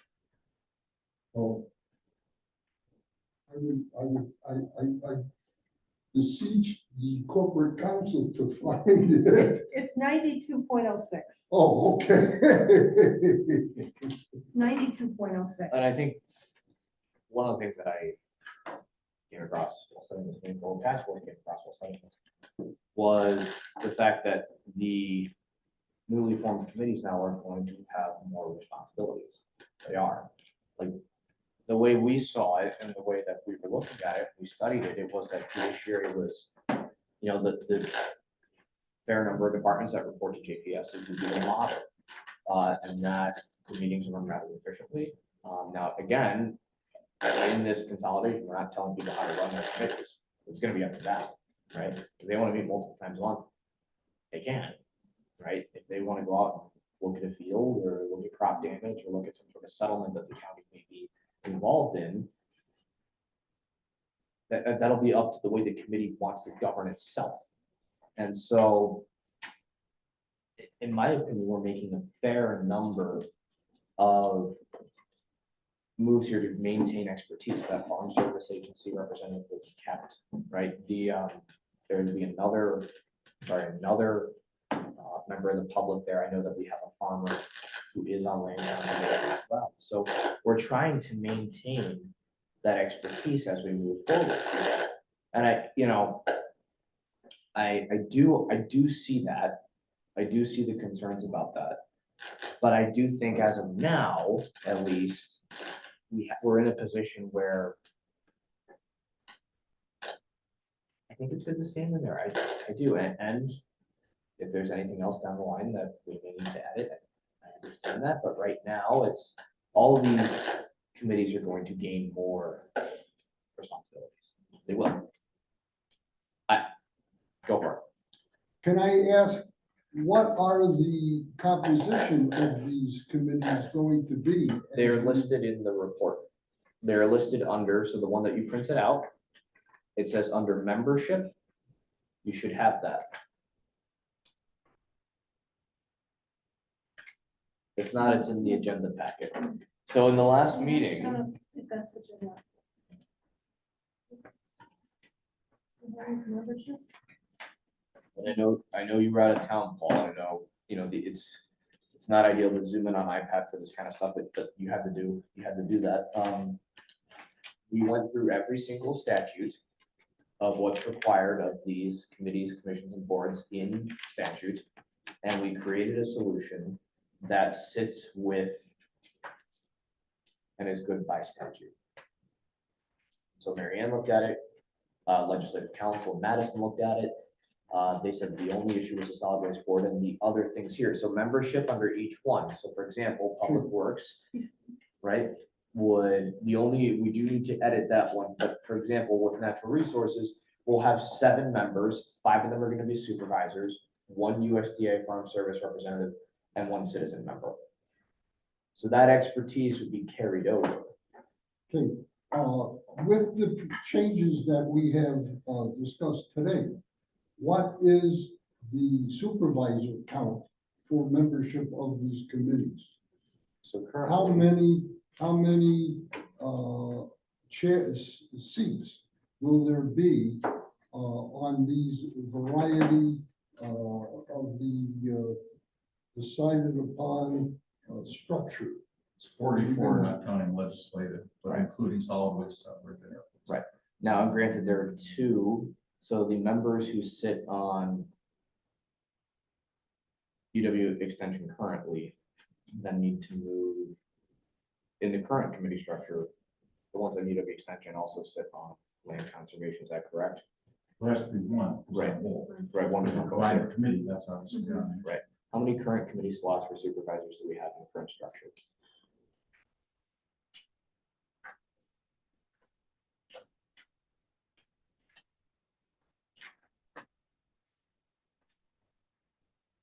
Which one are you talking about? How many member slots do we have For which? in the current committee structure? 70? Yeah, not counting legislative. Okay, so we have 70 currently, this would go to 44. 70 within the 13? Yeah, so currently we committees? have 70 Not slots. counting? Yeah. Not, is that counting the legislative? That's committee? not counting legislative. So in the current structure, not counting legislative, there are 70 committee slots for committee, commission, and board slots for county board members. This would bring this down to 44, although for public works, we may have to edit that because we're taking solid waste out. We could just move that down to, instead of, and I want to bring this up to the task force, this committee will consist of 5 members, and that would be Because I believe highway and facilities do not have any citizens. I think they're all supervisors. Is that right? correct. Yeah. There's no citizen members on highway or facilities. Citizen comes into South, that's, So that brings down to 41 if you move solid waste, move a public works. Yeah, and if I recall correctly, I did look into the statutes for highway, and there's nothing that states citizen members. So then we would go down to 41 slots, so from 70. 70 to 41. So that means with 36 county board members, most would be on one standing committee. 5 would have second. And then the other boards and commissions, Right. legislative, etc. And I do think that's beneficial because the number of new supervisors we have, and to get their feet wet in one committee, roll up their sleeves on it, and each committee would be a bigger committee. It wouldn't be, they would be sitting on, information technology as their own committee who meets twice a year.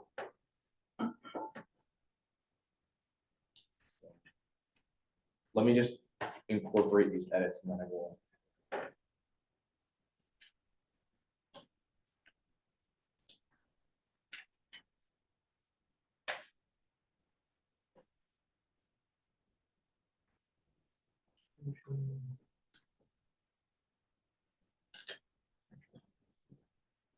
And so then if we have 9, then it would be, then legislative would be 9 plus the county board chairman. Are there any questions or I guess concerns about having the county board chairman on legislative? Yeah, Paul? Well, I would ask once again that legislative be considered a special committee in its own category, rather than being considered a standing committee. Standing committees, to me, would be a committee of substance. A committee of substance deals with a budget, it deals with policy, it deals with all of the issues that we have experienced with committees. Legislative committee, from the days that I have attended meetings and been a member of that committee, it's basically been dealing with relations with state and federal legislators. It has been dealing with incoming resolutions from a variety of counties. it has kind of been a external action. It really hasn't done, from what I have experienced and remember, any internal activities. And, you know, it simply doesn't, if you're making changes, okay, if you're gonna do committee structure, look at it and say, it's not a standing committee. So I agree. What are the thoughts, Mike, Mary Ann, on making it a special committee? What kind of legwork would that have to do? Would that require an ordinance change or just would be included in the rule change? I don't think. It's out, and I think just the way the rules are set out, included in Rule 24 as a standing That's committee, right. but I think that could be easily rewritten. Another point, I mean, the committee obviously is looking at a draft of a rule change yet. No. Try to say this somewhat tactfully, a lot of the current rules about committees are not well written. And there are a lot of technical errors and structural formatting errors and organizational errors that probably could be put right if we rewrite the whole section on committees. But so if we do that, if we go through that task and rewrite rules on committees, I think it'd be fairly straightforward to separate legislative committee as its own kind of animal, which it really is. I agree with both Paul and Mike, because when you, again, look in this book, legislative is very different than any of the other standing committees. It's unto itself. And I do not believe, I mean, it would just be a rule change. I don't think there's going to be any issues regarding ordinance. So that should be easy enough. All right, so and then, I guess, so I'll head down here to legislative in the document. Sorry, I'm just trying to make edits as we go here so we can have a full accounting of work.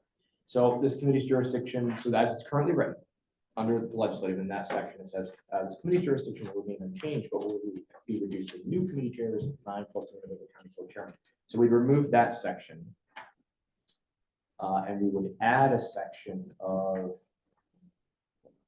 I'm so sorry, Mr. Chairman. Where are you? So if we go. Oh, I'm. Thank you. I hope this is the most recent one. I'm looking So the at. one most recent one would be. Forgot to bring it. You're talking about the 8th category legislative, right? Yes. And then so. How should we wordsmith this? This committee will be. Changed to a special, will be moved from a non-standing committee to a special committee. I would say the legislative committee will no longer be a standing committee. It will be a special committee.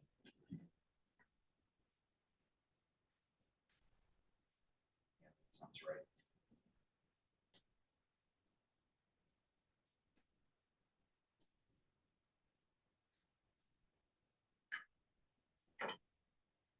A special committee, and should we outline some of the membership or?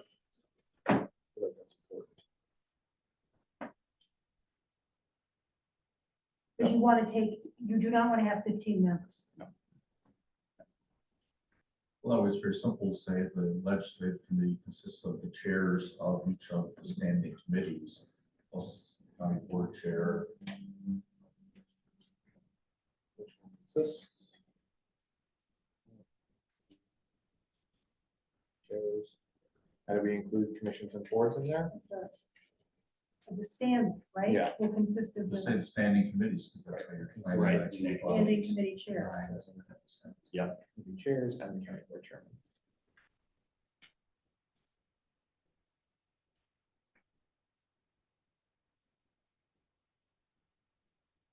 Okay. Thank you, Paul. Good suggestion. No one will be a standing committee, but a special committee which will consist of the standing committee chairs and the county board. I will incorporate that into the document. So with that, now that we have legislative as a, So let me just run over some of the changes that we've made today. And again, I'm sorry that this most recent working document was not mailed out due to how hectic last week was for me, but my apologies on that. I will email everybody a clean version when we're done of what will go to JPS. Can you send it to me? Yes. Yes, thank you. Yes. Okay, so Public Works, the solid waste board is gonna be pulled out of that and will just remain as its own in its current form, unchanged. And then for Public Works would just, yes, Would that still be 9 members? nope, it'll just go down to 5 county board supervisors. 5, that Yep. would be 5. Yes. So that'll be the membership for Public Works. JPS, not touching it. Personnel and Finance, the only change would be, it would be renamed to Finance and Administration. What is the consideration of adjusting and transferring the child Child support? child Child support and the Veterans Administration to Human Services umbrella? It would seem to me that those, if you're making changes to committee structures and you're reviewing, I have to stand back from my membership of Judiciary Public Safety. I'm not going to protect any of my turf there. But I would seem to think that it would be Supervisor Norton's dream to see the transfer of Veterans Commission, child support to Human Services umbrella. What do we think about that, Brian? And it makes logical sense. What connection is there to the jail? I will point out that when we moved to this building, veterans moved over to the Department of Human Services. And that's, that was gonna be my 2 cents, is that, in this particular case, it's not, it is literally just a lateral movement. So it's just going, we're actually just moving the department over to Human Services. And I would actually agree with Supervisor Eisen in regards to that. I think that that kind of falls a little bit more to their purview for Veteran Services. I suppose child support as well. I do see that there is a little bit of a jurisdictional, I would say there's some areas that they do kind of fall into JPS, but I think that their primary focus is more on the human services side rather than the judiciary public safety side of things. So with that in mind, I would support that idea of combining those, or not combining those, but making a lateral movement from judiciary and public safety over to health and human services. That would be my 2 cents. I agree. Mike? Just a couple comments. First on veterans, I certainly agree with treating that as not as part of human services, but as aligned with human services, because a lot of the clients, if you will, of the Veteran Service Office are then able to take advantage of using other services that are available in the Human Services building. We found that to be a great advantage. So that makes a ton of sense. There are some other reasons why child support may be with JPS. In a lot of counties, certainly not a majority, but a substantial number of counties, child support comes under corporation counsel. And there are counties where it's considered part of human services as well. So I do it's both ways. I don't know that we're even talking about not actively talking about making child support either a division of human services or a division of corporation counsel's office. But they It's do. not under corporation counsel now. It isn't, no, I'm just saying in some Yeah, I counties just it want- is. Right. If we are discussing, there are 2 lawyers that work for the child support agency, we're discussing whether they should properly be assigned to the corporation counsel's office, who then is providing the legal services for child support. Not really actually talking about combining the department as well. That's where we are right now, administration wise. Obviously, those changes have to come from the board as part of the budget. TO changes, et cetera. So I'm just identifying really what some of the issues may be, but I don't disagree with Supervisor Defferty, but there are also strong reasons to look at child support as a form of human service as well. Although there certainly is some record keeping, sharing. There are clients of human services often get referred to the child support agency. There's a linkage there, so it makes sense both ways. And I will also say, we cover each other on occasion. Yeah, right. Child support will ask court counsel if they're tied up to cover, then we have asked them to help us. I had a very wise friend's mother who was a career government employee, and she always said, when in doubt, don't. And I do think the thing is that at JPS, we don't really hear from child support that often. And I do feel like it's a more human services related item. This doesn't touch what may or may not happen. It's a very state-driven agency. Yes. They have to do what the state tells them to. It's more than 2/3 state funded. So very few issues are going to come to the board because the policy is set by the state.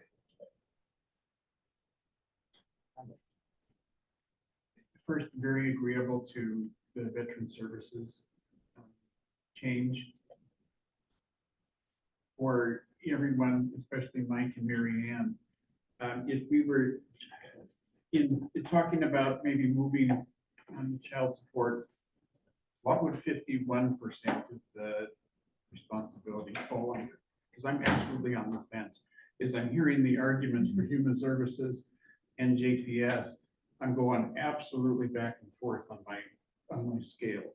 What would 51% of the, I'm sorry, Paul? When in doubt, don't. That's why I'm asking the question. If, what's 51%? I'm backing off of it.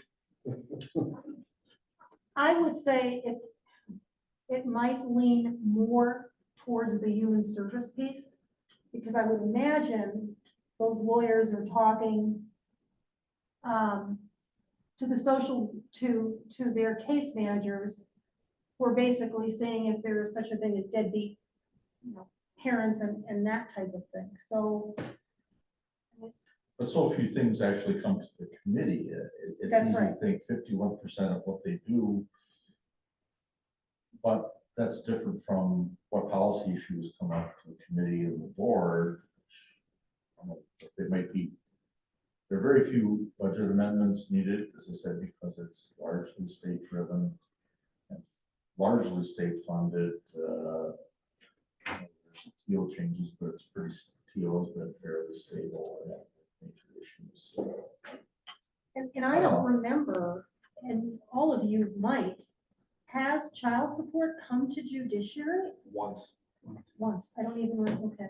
I remember one time, and Julie Used to wasn't come even sure every which budget committee. time. Right, Oh, budget, yeah, okay. I think that was the last time we heard from, which was at budget time, when she presented. And problem time, Right. too.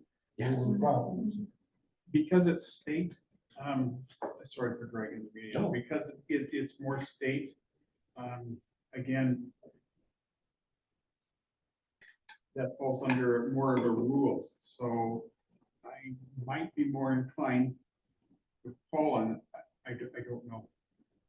I'm absolutely teetering. No, when in on doubt, where- don't. where- Well, there were some other ones, I think, some of the suggestions I told me that I would like to follow up on, and that would be, So have you decided on the child support, or that's just out there?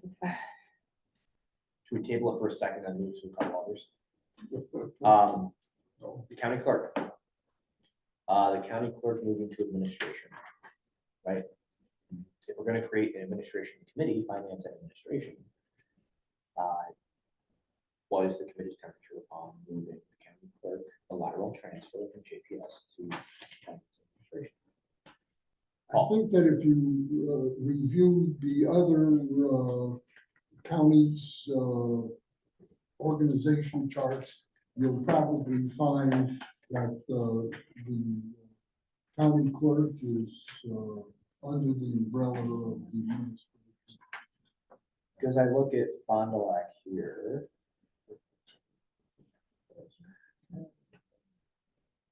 I don't see which Fond du Lac. Maybe I'm just blind. But I know.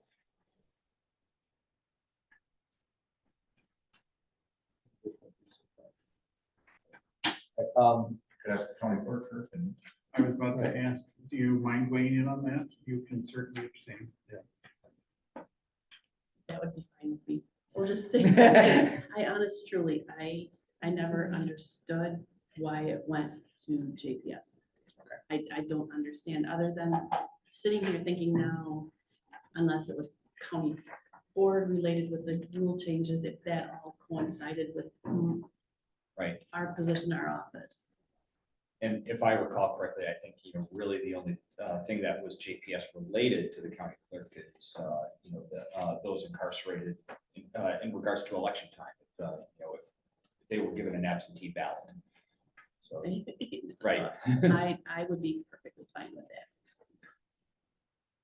treasurer does currently report. To the or I'm sorry, PNF.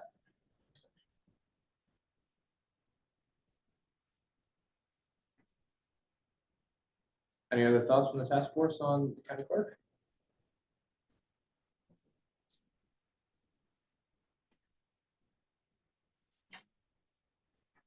All right, so I guess, Jim? Just a thought, interject here. We're going to 1, 3, 4, and 5 call mega committees or something. Sure. Big committees. Are we going to be looking at in the future having to have 4 new managers for this? And I don't understand exactly what the role of the IT manager takes in this administration. Right, personnel manager and administration manager. We're going to need 4 people for $100,000. Right. I just caution. I don't know how you do around that. Right, and I think, so you're talking about the way the departments hire internally. I don't really know if a committee restructure would really touch that. I do, I guess the question of kind of the hiring and the staffing for these respective departments, if that really interplays with where they report to in terms of their committee of jurisdiction. And the other thing is that at the end of it, on the county level, we don't really have, the board doesn't really have oversight of operations. That's for the administration to handle. And so, Mike, I don't know if you want to speak to that, if moving and kind of consolidating and switching around some of these, lateral transfers of jurisdiction, would that affect or impact the hiring practices? Not directly there. The county executive has already moved toward kind of grouping departments and having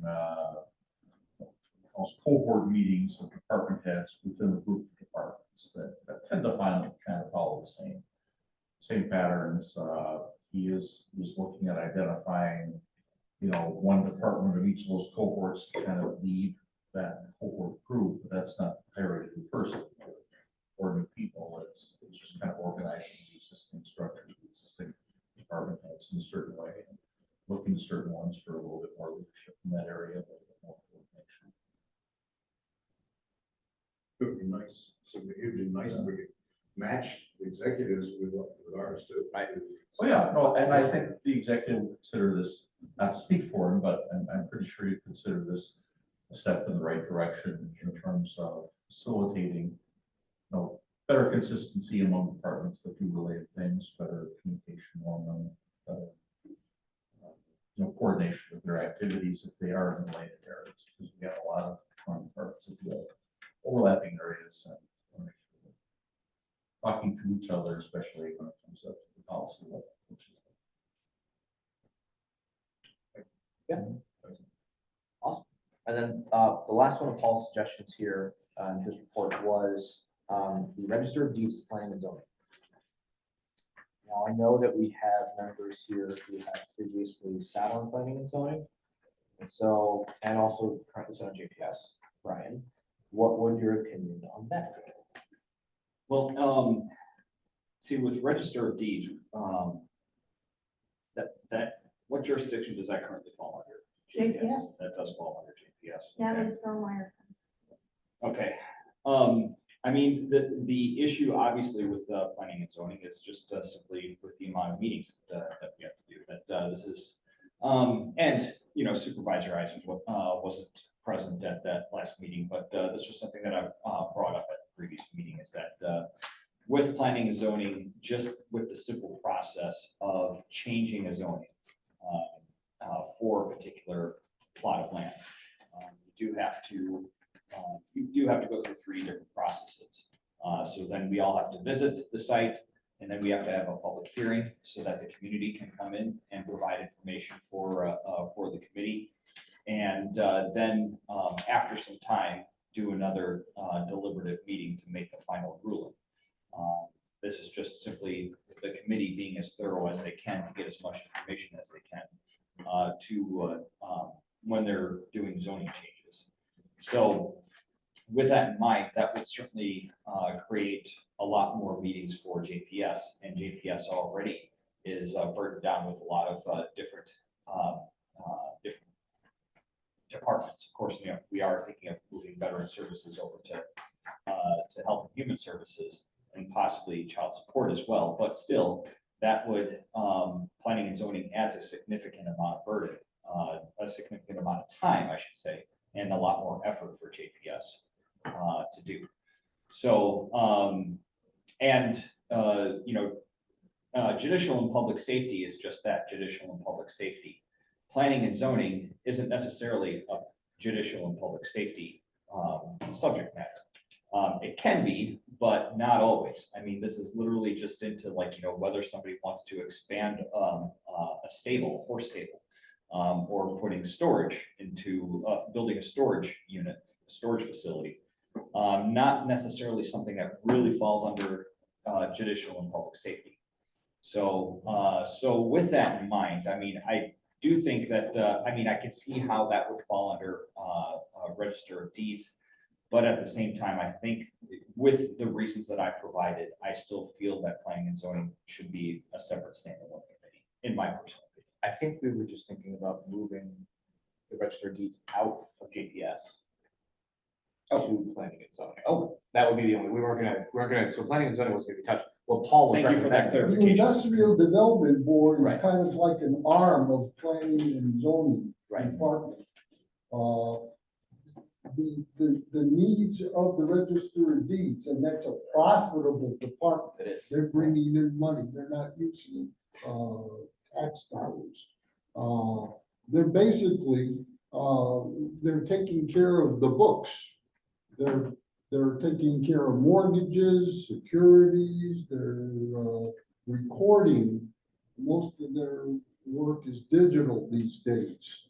And in addition, they handle, you know, the birth certificates and any other documents if you have to record your VA service, all of these, that Register of Deeds has that document. So the only burden it would put on planning and zoning is at budget time. When they come in and they say, here's our budget, and we're gonna have $400,000 of income above what their expenses are. So they're not going to even be an expense. It's a pretty cut and dry budget that they have. I'm just thinking that because of the broad work that they do with deeds and land, and that they would properly, if you're going to make a change to structure, put them where they belong. okay. Get them over to the. I thank you for that clarification. Yeah. I was, You know, it I doesn't had a take different, anything away from planning or zoning. It doesn't burden you, except when she comes to you at budget time and right, say, right. here's my requirements. Here's how much money I'm gonna bring you. Right, right. Fair enough then, that, if, I thought it was, that was your original opinion was to move, planning and zoning in with JPS, but, it's, yeah, so that's why I was opposing it, but, with you, this clarification in mind, I would support that, yes. Howard? Any considerations? for council? I think it makes sense. Just and I think it should stay as planning and zoning, but just an interesting point. Ozaki has it under natural resources. I'm sorry, has a. Ozaki has it under natural resources, really? but Ozaki also has parks and planning under natural resources. Well, the key element is usually the land information office. Right. And that's several different places in different counties. Right. So in Sheboygan County, we had it in the planning and zoning office. Other counties, and then that in the land conservation office or something else related, because it's related to so many of those departments. So whatever land information is what's most closely tied to registered deeds. Right. So, Well, and then here's one more thing I thought of while we're sitting here and talking about land information, GIS. The thoughts on GIS being moved to natural resources for planning and zoning. Now, I know the one red flag about that is next gen 911. And that's a very much JPS issue that GIS is working on. And they've been reporting back rather frequently about and next gen 911 is a massive data dump. It is a lot of stuff that they have to sift through, millions of man hours to go through this. But what would your opinion be, and I'm just floating it out there, I'm not saying we have to do this, about moving GIS out with JPS as well? Is there a better fit for GIS?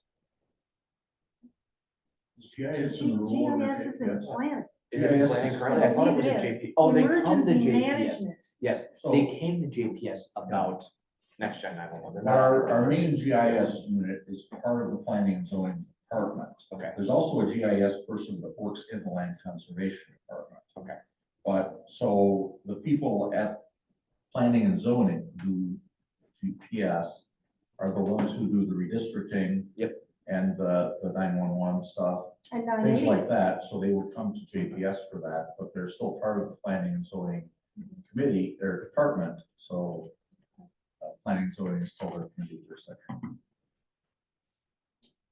well, with that here, I guess let's return back to child support. That's the one unresolved one that we have here, this kind of tranche of suggestions.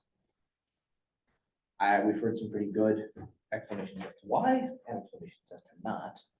I'm going to ask Corporation Counsel, and I know you've probably put your opinion out there. In terms of timing and resource allocation, where do you think the best home for this would be? Sorry for putting you on the spot.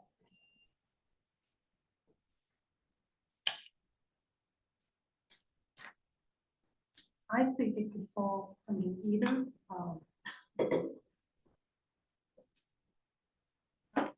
Well, there's a strong human service component.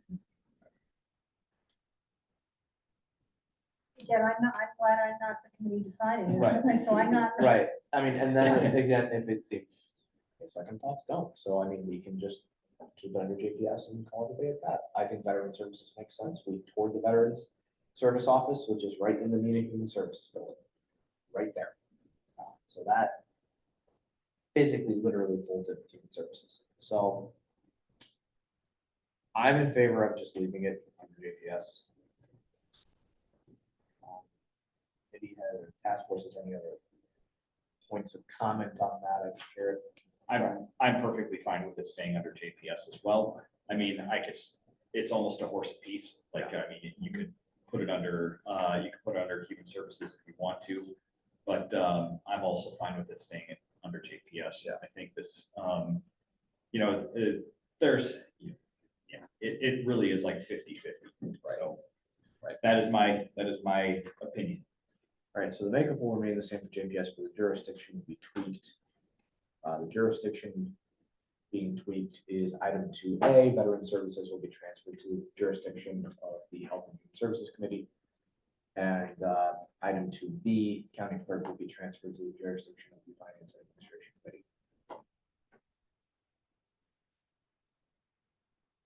register deeds. unregistered deeds. to planning and zoning. Yes. Second to C, which would be register of deeds.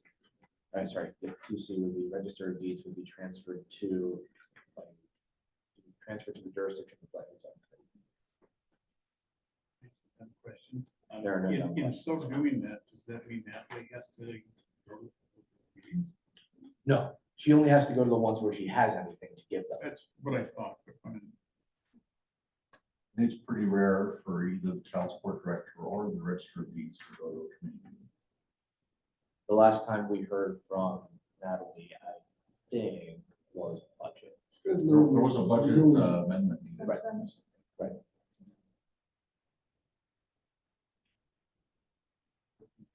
Cool. Okay. Well, I think that kind of, it does help some diffusion to better homes for some of these items, some of these departments. Before we move forward, is there any other, I'm gonna kind of do, I wouldn't quite say a last call, but is there any other department that any member of the task force thinks should be laterally transferred to another? And I will open it up to the administration as well, what their thoughts are on this. And I guess the little broader question I had is, does this reflect better the county executive's cohort grouping? Definitely. Okay. Yeah. Okay. Not perfectly, but certainly better. Good, don't let perfect be the enemy of good. I mean, the main issues there would be airport and solid waste, but I understand the reason behind keeping them separate. Okay. I guess the one other thing I would touch on, just for humor's sake, I don't need to drag this out longer, is to approach this point of turning aviation into an enterprise. And what will the legal considerations be for having aviation turn into an enterprise similar to solid waste? Well, it is. Oh, it is. Okay, so it already sits there. We don't have to do anything. So it is an enterprise fund. Right. In terms of its finances. Right. They're in a separate fund. So is highway. But is it funded by the tax levy or no?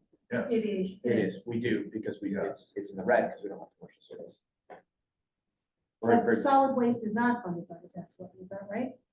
Correct. So we have 4 enterprise funds.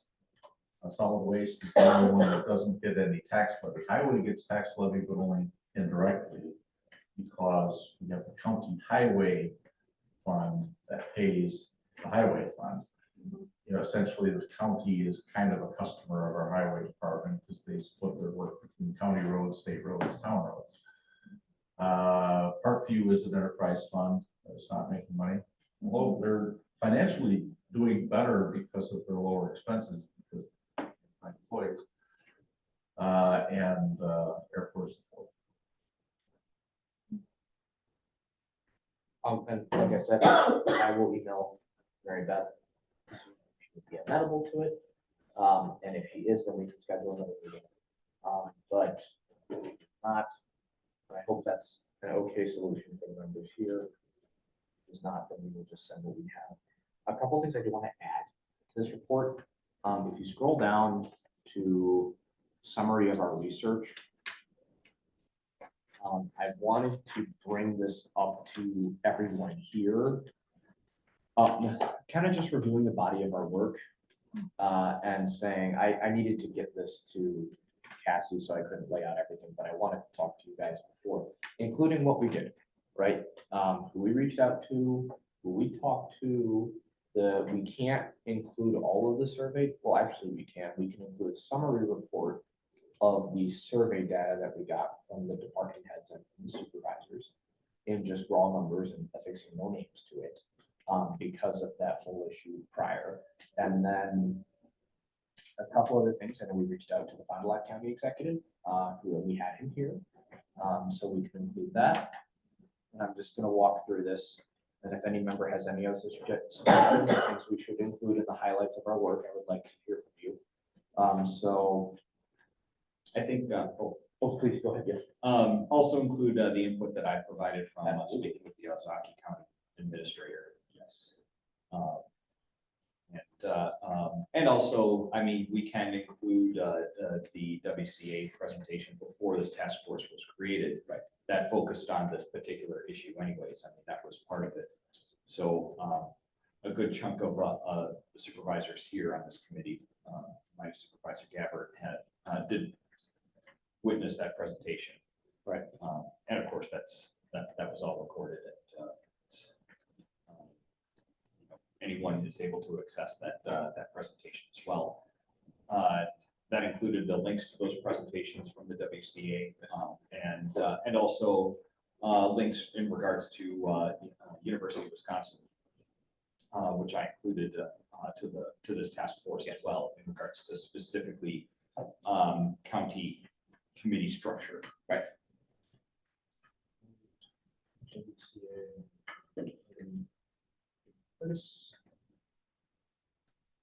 I will say JPS because the task force didn't, right, task force didn't exist when Mr. Curtis gave his presentation. First to present the document. This is the title. Yep. You Then Put that's- that in your. Yes. um,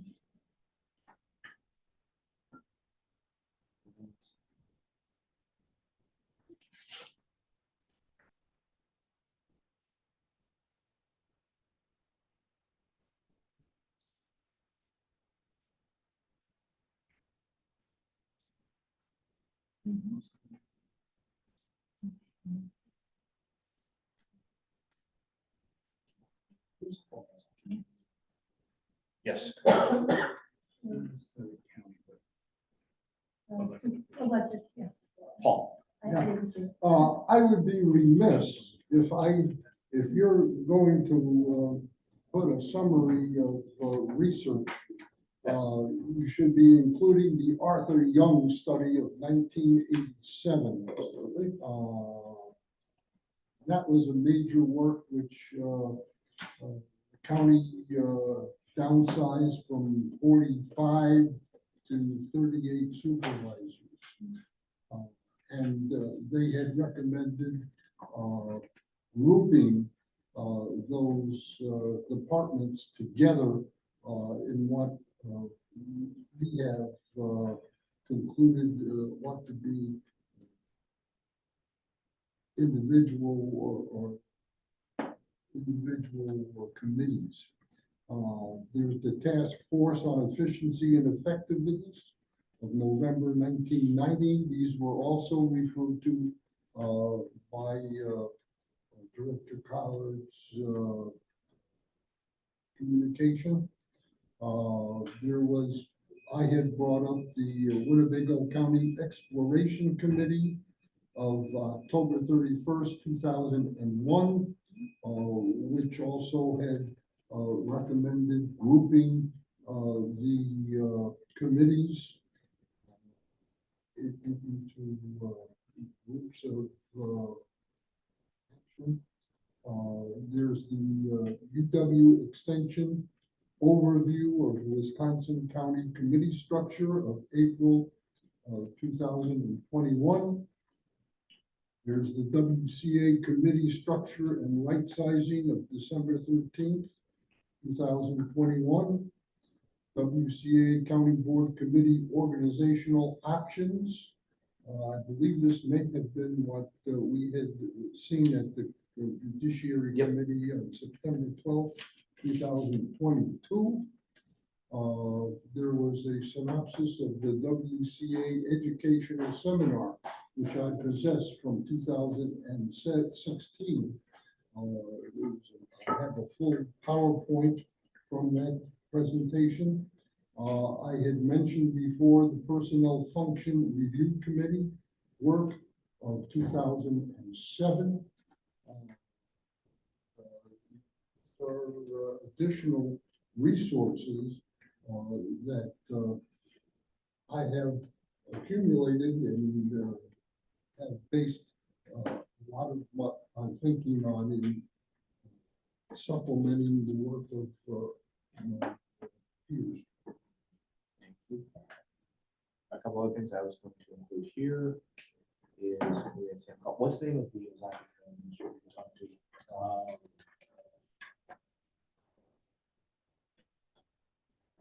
only other input I would consider being relevant at this time is that, if we refer to Fond du Lac County's, rules, county board rules, we could see how they treated the other boards and commissions. Right. And they created, 4 different classes.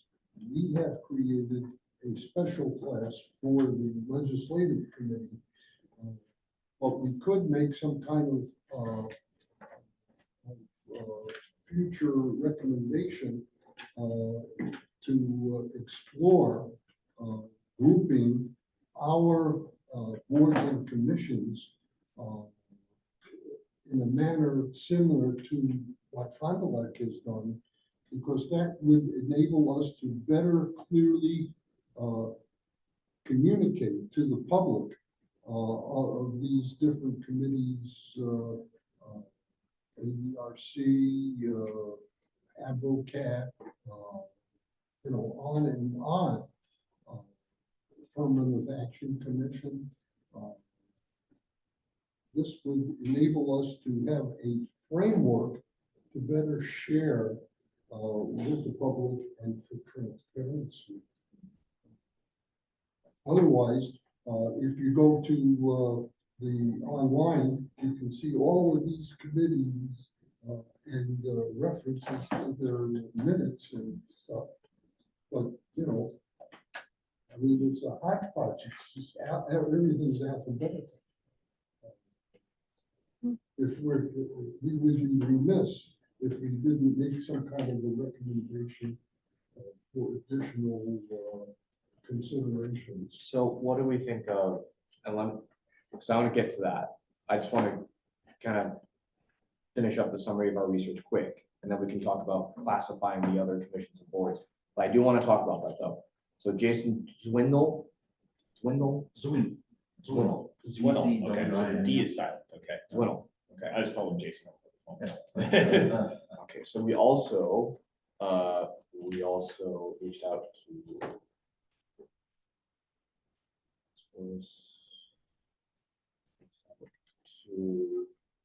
representative council in Madison, who's the state assembly.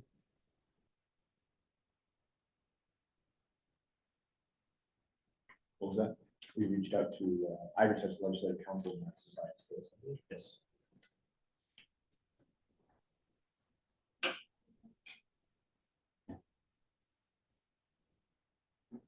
And then summary of the surveys, which will be included to the effect of what we can and cannot put out there. We're not going to put like, oh, Director X said Z about this. So we're not going to do that because we told the department this will be a confidential. But we can include bless you statistics. So we can do that. We can include statistics from the county board, all of include those. So here's what we have. I'll just repeat it one more time for everybody, right? We will include the summary of the surveys, the data summaries of the surveys that we have, right? I'll include those. The task force reviewed the findings of the 1987 Arthur Young report and reviewed the findings of the 1990 task force on efficiency and effectiveness. Reviewed the findings of the 2001 Winnebago County Exploration Committee, 2007 Personnel Function Committee, the 2021 Wisconsin Counties Association Committee right sizing option presentation, the WCA right side. And Paul, if just let me, if I get this wrong, please let me know. Right sizing. What was the December 2021 WCA? December 13th, Yep. 2021. What was that?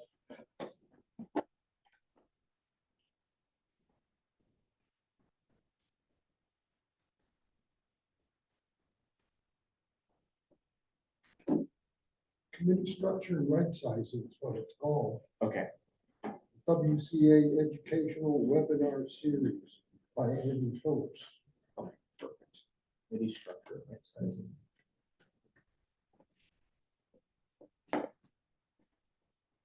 And then what was the April one? Then there was the county board Right. committee organization. We have that. So Kurtz. He said there's one from April he's looking for. We said April. there's one in April, you mentioned the WCA. Okay, April 21, that's number 4. Either WCA or UW. That's this, UW extension, yeah. yeah, an overview of Wisconsin County Committee structure and snapshot of county committee structures by the extension. April 2020. Updated April 2021 UW by extension. Dan Hill from 2006. Okay, April 2021, UW extension. Updated 2021. This lists your mandated committees Right. and Right, your and I- references. What's the name of that document? Well, I think I have a It's copy. called an overview of Wisconsin County Committee structure and a snapshot of county committee structures.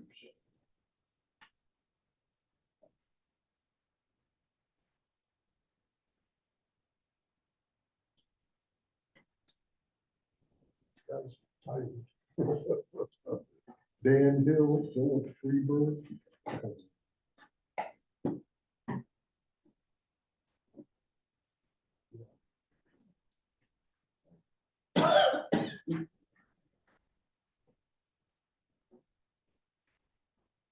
Okay, good, very good.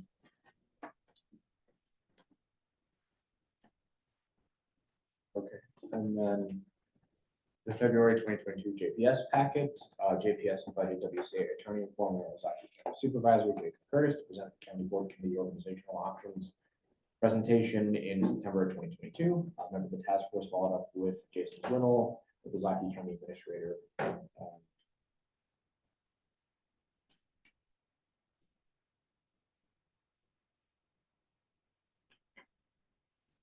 Okay, good. Invited Fond du Lac County Executive and former Fond du Lac County Chairman, County Board Chairman Sam Kaufman to present the Fond du Lac Committee, Fond du Lac County Committee Commission Board structure. Reach out to legislative council of Madison by the state. So that's that. Will include all of that. The only other thing, yes, and the Rules of the county board for Fond du Lac 2022 to 2024. That could be a jump off point for the additional special committees. All right, so with that, what do we think about that? Grouping the other, so we have a bunch of other commissions and boards which we have not touched in our consolidation. And that is in the proposal of our consolidation. So with that, well, I'm gonna open up the county website here and take a look.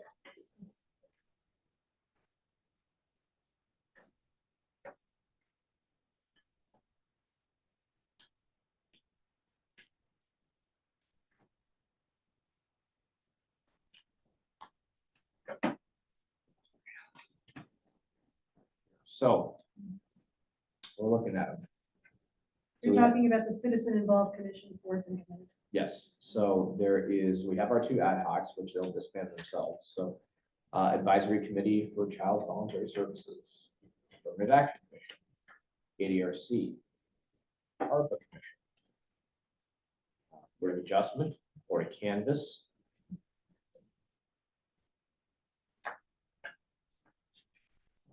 East Central Wisconsin Regional Planning Commission.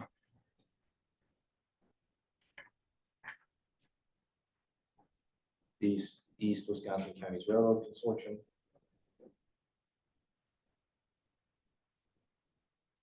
We even have a grievance review board? Yes. We do. It's one function, which is to review disciplinary actions. All right, so this is what Supervisor Eisen put together, and I remember this actually comes back from earlier. So he has Class A, B, C commissions and boards, and then special committees, right? So Class A, he has Veteran Service Commission, IDB, ADRC, Affirmative Action Commission, and ADVOCAT. On Tranche B, he has Courthouse Security Grievance Board, Land Records Council, Traffic Safety Group. Class C, East Central Wisconsin Planning Commission, Warner Fox Library, UW Fox Trustee, Railroad Consortium. I lost your handwriting, NWWC. Hold on. Maybe I don't know.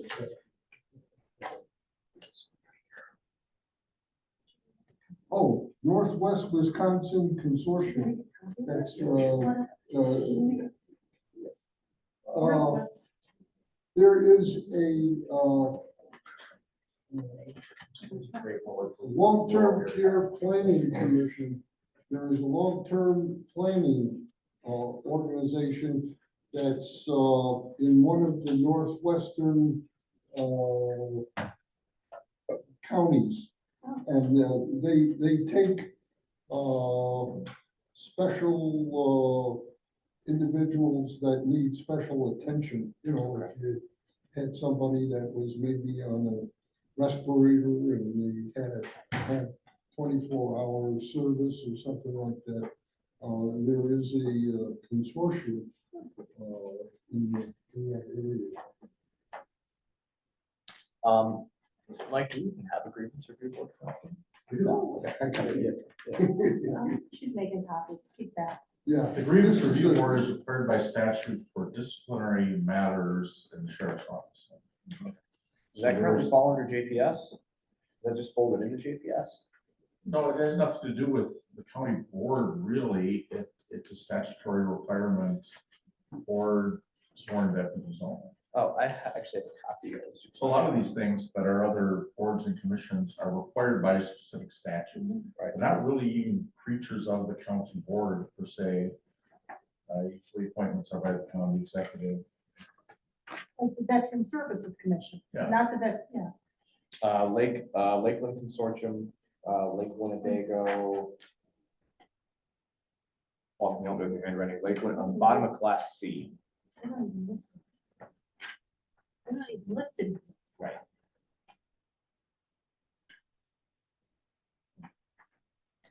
Oh, what's this on the bottom of class C? Lake Winnebago, I lost you. Yeah, there's a Lake Winnebago, group that Yeah. consists of Calumet and Winnebago and Fond du Lac. And they take money from each of the, counties and, they monitor water quality.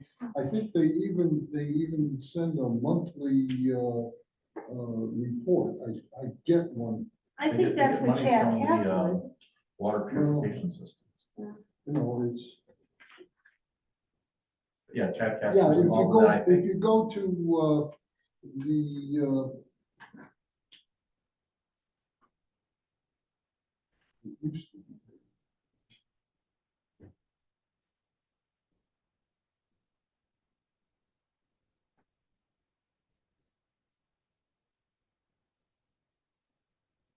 Oh, is it Winnefox Clean Water System or something?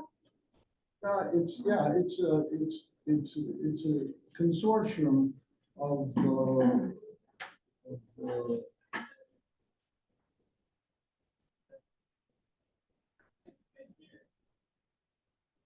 I think Executive Damo may be the chairperson of it. it's a consortium of, Calumet, Winnebago, and Fond du Lac counties for water quality for Lake Winnebago. So we're looking here, everybody should have a copy now. Copies. You know, I modeled this off of Fond du Lac. Right.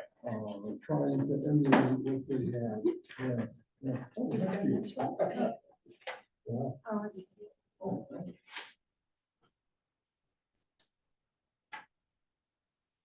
You know, the class A were ones that were major commissions that we have membership.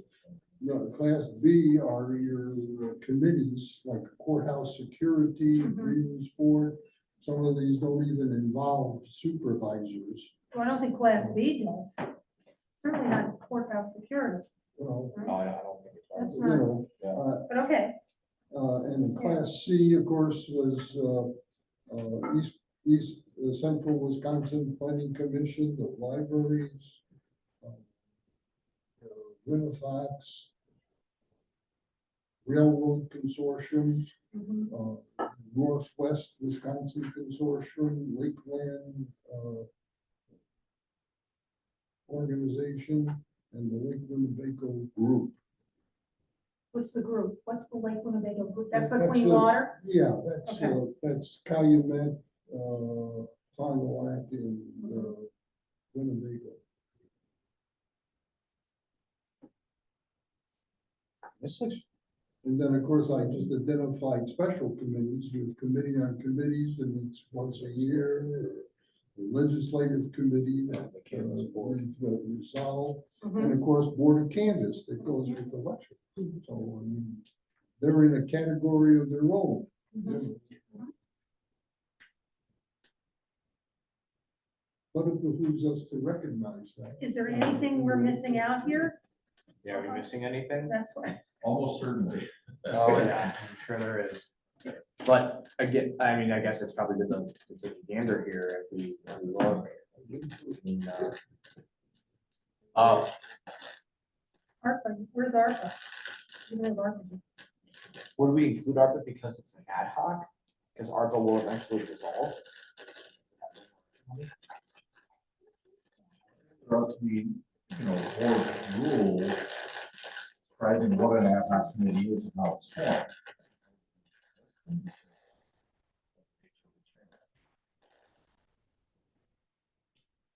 We just create a kind of empty vessel that would designate any ad hoc task force or committee as a class A.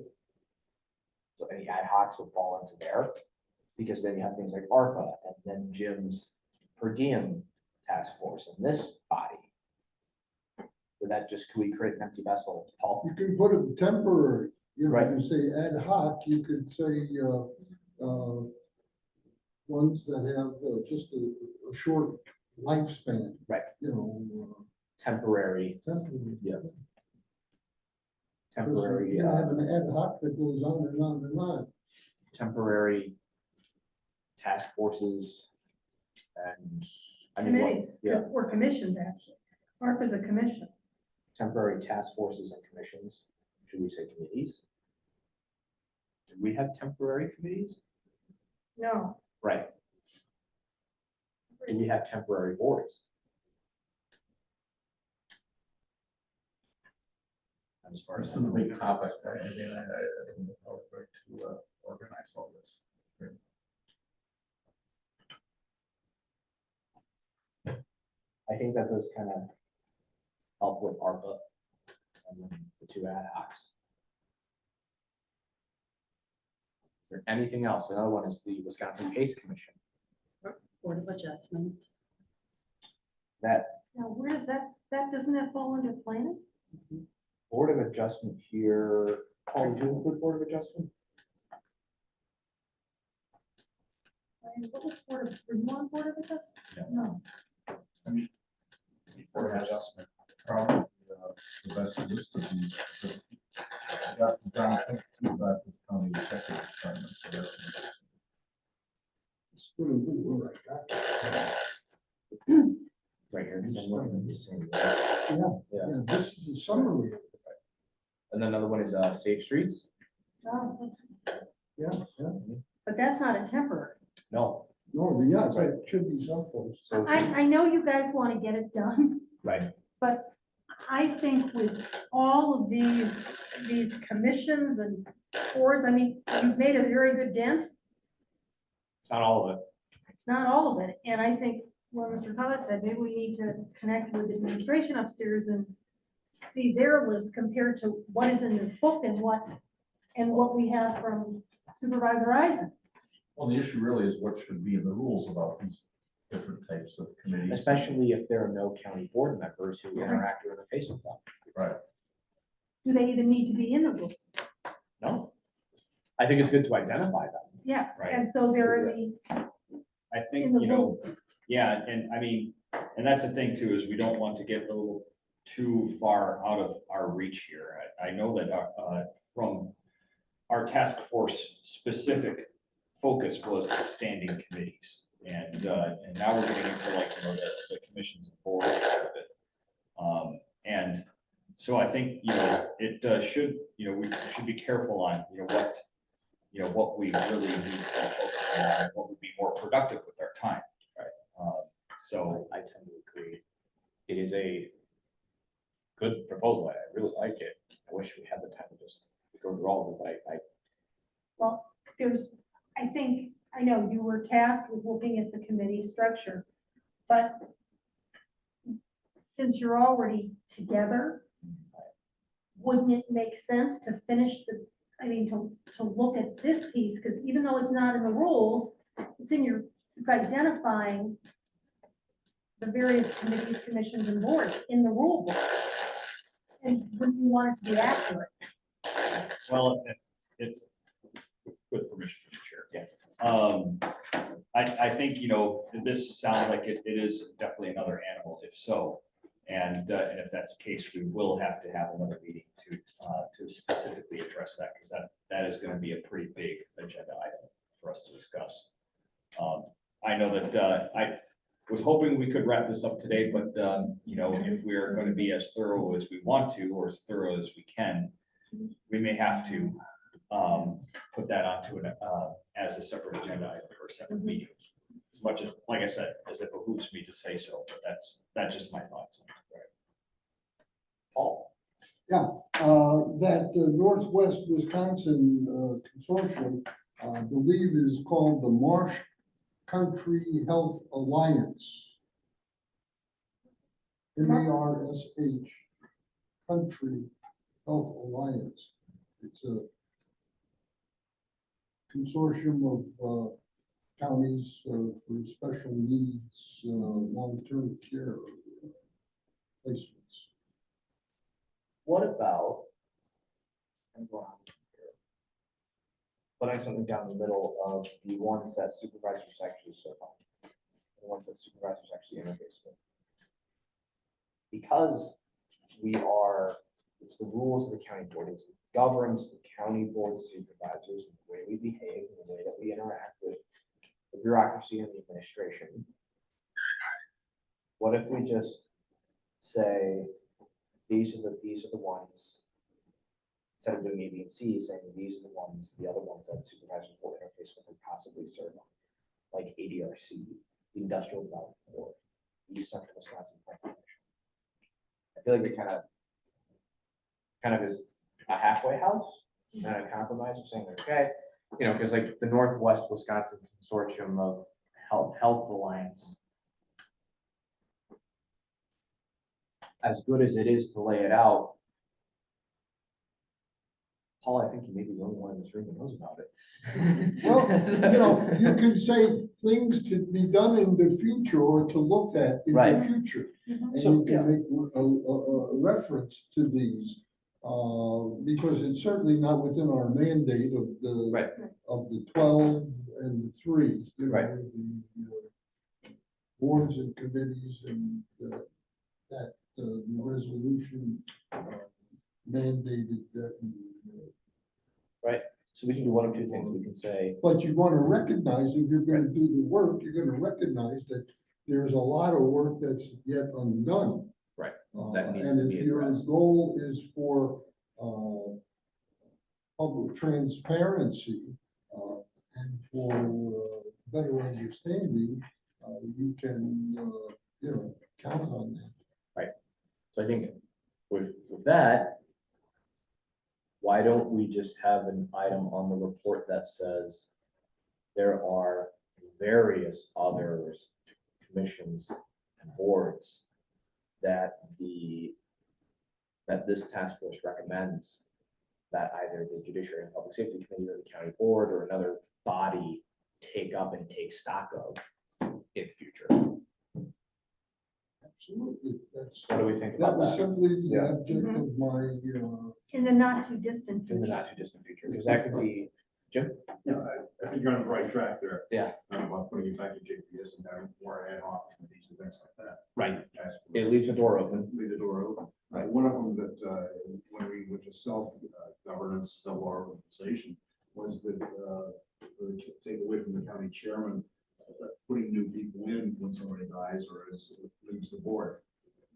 We talked about reducing the number from 36 to some magical number on that. Sometimes the simplest way of doing it is probably the best, and the simplest way would be, I've seen in my few years, is that in every 2-year term, there's at least 2 people that either die or out of the area and they have to leave their seat. That seat becomes fillable by somebody else. Instead of fillable by somebody else, that it be absorbed into somebody, number 7, district number 7, and district 20 and 21 are inside there. The 20 and 21 split district 7. And we just don't appoint somebody next term. So that might be the simplest way. I think you're on the right track. Right. And I think we do want to wrap this up today, so I'm just You're gonna. keeping the seats warm for us. Right, yeah, right. So I will just say lastly, Early for me. lastly, the task force recognizes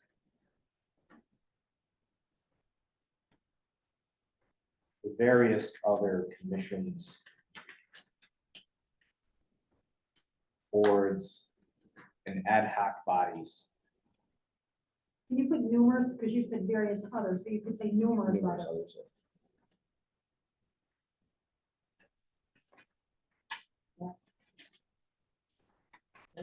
God, per diem people. Yeah, so we gotta finalize this and get out of here pretty soon. So lastly, the task force recognizes the numerous other commissions, boards, and ad hoc bodies that exist in Winnebago County government. And we recommend their review in the not too distant future. Perfect. So your task force agrees to that.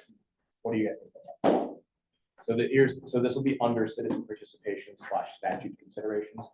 Lastly, the task force recognizes numerous other commissions, boards, and ad hoc bodies that exist in Winnebago County government, and we recommend the review in the not too distant future. Agreed. Yeah. Okay, so with all of this, okay, everything we've done here, now that we have this, I will just review this one more time, and then we will gavel out. So the edits we've made to this document today. Under Public Works, Solid Waste Board is taken out. It remains an independent and unchanged board. The membership of the new Public Works, which will just include highway and facilities, will consist of 5 county board supervisors. Okay. Moving down to Finance and Administration. So it is renamed from Personnel and Finance to Finance and Administration. Information Technology will be under there. Couple of other things to go over with that. The county clerk will be transferred to the jurisdiction of Finance and Administration. You can also remove the microfilm department from its purview, which is still in the current. We do that? All right. County clerk will be transferred to the jurisdiction of the Finance and Administration Committee. And add the administration department, which would also involve removing, I noticed, the purchasing department, which also doesn't exist. It's actually assigned to, is it facilities committee. What? Can you repeat that? Hold on. Sorry, No, okay. Well, it's a convoluted sentence. yes, okay. Finance and Administration will also gain the jurisdiction of The Department of Administration. the Department of Administration.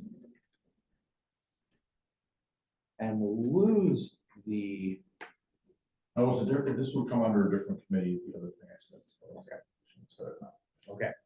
So that's, okay, so Finance and Administration is, their makeup remains unchanged. They gain information technology as well as the county clerk and the Department of Administration. Okay, that's done. All right, now heading down to natural resources. All right, we didn't change that from what was proposed in the packet. Down to legislative. Okay, legislative, and under membership, it'll say the legislative committee will no longer be a standing committee, but a special committee which will consist of the standing committee chairs and the county board chairman. Okay. Solid Waste Board, we'll just add that that's unchanged. I do need to talk about JPS for a couple things. JPS, the committee's makeup will remain unchanged for the jurisdiction. Veteran services will be transferred to the jurisdiction of Health and Human Services. Register of Deeds will be transferred to the jurisdiction of the Planning and Zoning Committee. Okay, Mike, the last thing that you had on the film, microfilm.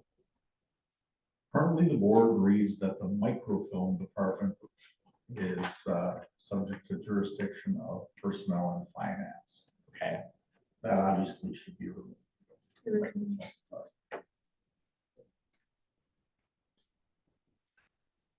okay, Get us into the 20th century. Yeah, personal question. Yeah. I thought I heard you say that the registered deeds was put under the direction of the county executive? no, planning and zoning. Planning and zoning. Okay, thank you. Okay, with that, then, moving down to the summary of our research. All right, and this is the last part. The task force reviewed the findings of the 1987 Arthur Young report, the 1990 Task Force on Efficiency and Effectiveness, the 2001 Winnebago County Exploration Committee, Personnel Function Committee of 2007, the April 2021 UW Extension document, an overview of Wisconsin County Committee structures and a snapshot of county committee structures. Also, the December 2021 WCA Committee Structure and Right Sizing presentation, the February 2022 JPS packet. JPS invited WCA attorney and former Ozaukee County Supervisor Jacob Curtis to present the county board committee organizational options in September of 2022. With the task force, followed up with Ozaukee County Administrator Jason Zwinell. The task force invited Fond du Lac County Executive and former Fond du Lac County Board Chairman Sam Kaufman to present the Fond du Lac County Committee, Commission, and Board structure and the Fond du Lac County Board rules. We also reached out to Legislative Council in Madison via the State Assembly. I will also include the summary data points of the surveys, which we have sent out to the department heads and the supervisors. Is there anything else? Or you're gonna say, wasn't it, you're gonna look at the special committees? Yes, oh, and that last portion there, which is under citizen participation and statute considerations. Lastly, the task force recognizes that numerous other commissions, boards, and ad hoc bodies exist in Winnebago County government. We recommend their review in the not too distant future. Motion to accept this report and send it to JPS. Second. All those in favor signify by saying aye. Aye. Opposed? None. Carries 4-0 as amended. And then I will, before I send it to JPS, everybody here plus Mary Ann will get a clean copy. Okay, with that, we've gone over the summary of our research. Paul? Yeah, were you going to make another meeting or no? I will, however, reach out to Mary Beth about airport. If she's amenable to it, we may schedule another meeting. I think I know the answer to that one though. So most likely we will not be having another meeting. I want to thank you all for all of your work with this. I want to thank Corporation Counsel. I want to thank Everybody you, else. Paul, Connolly, Brian, Mary Beth, though she's not here.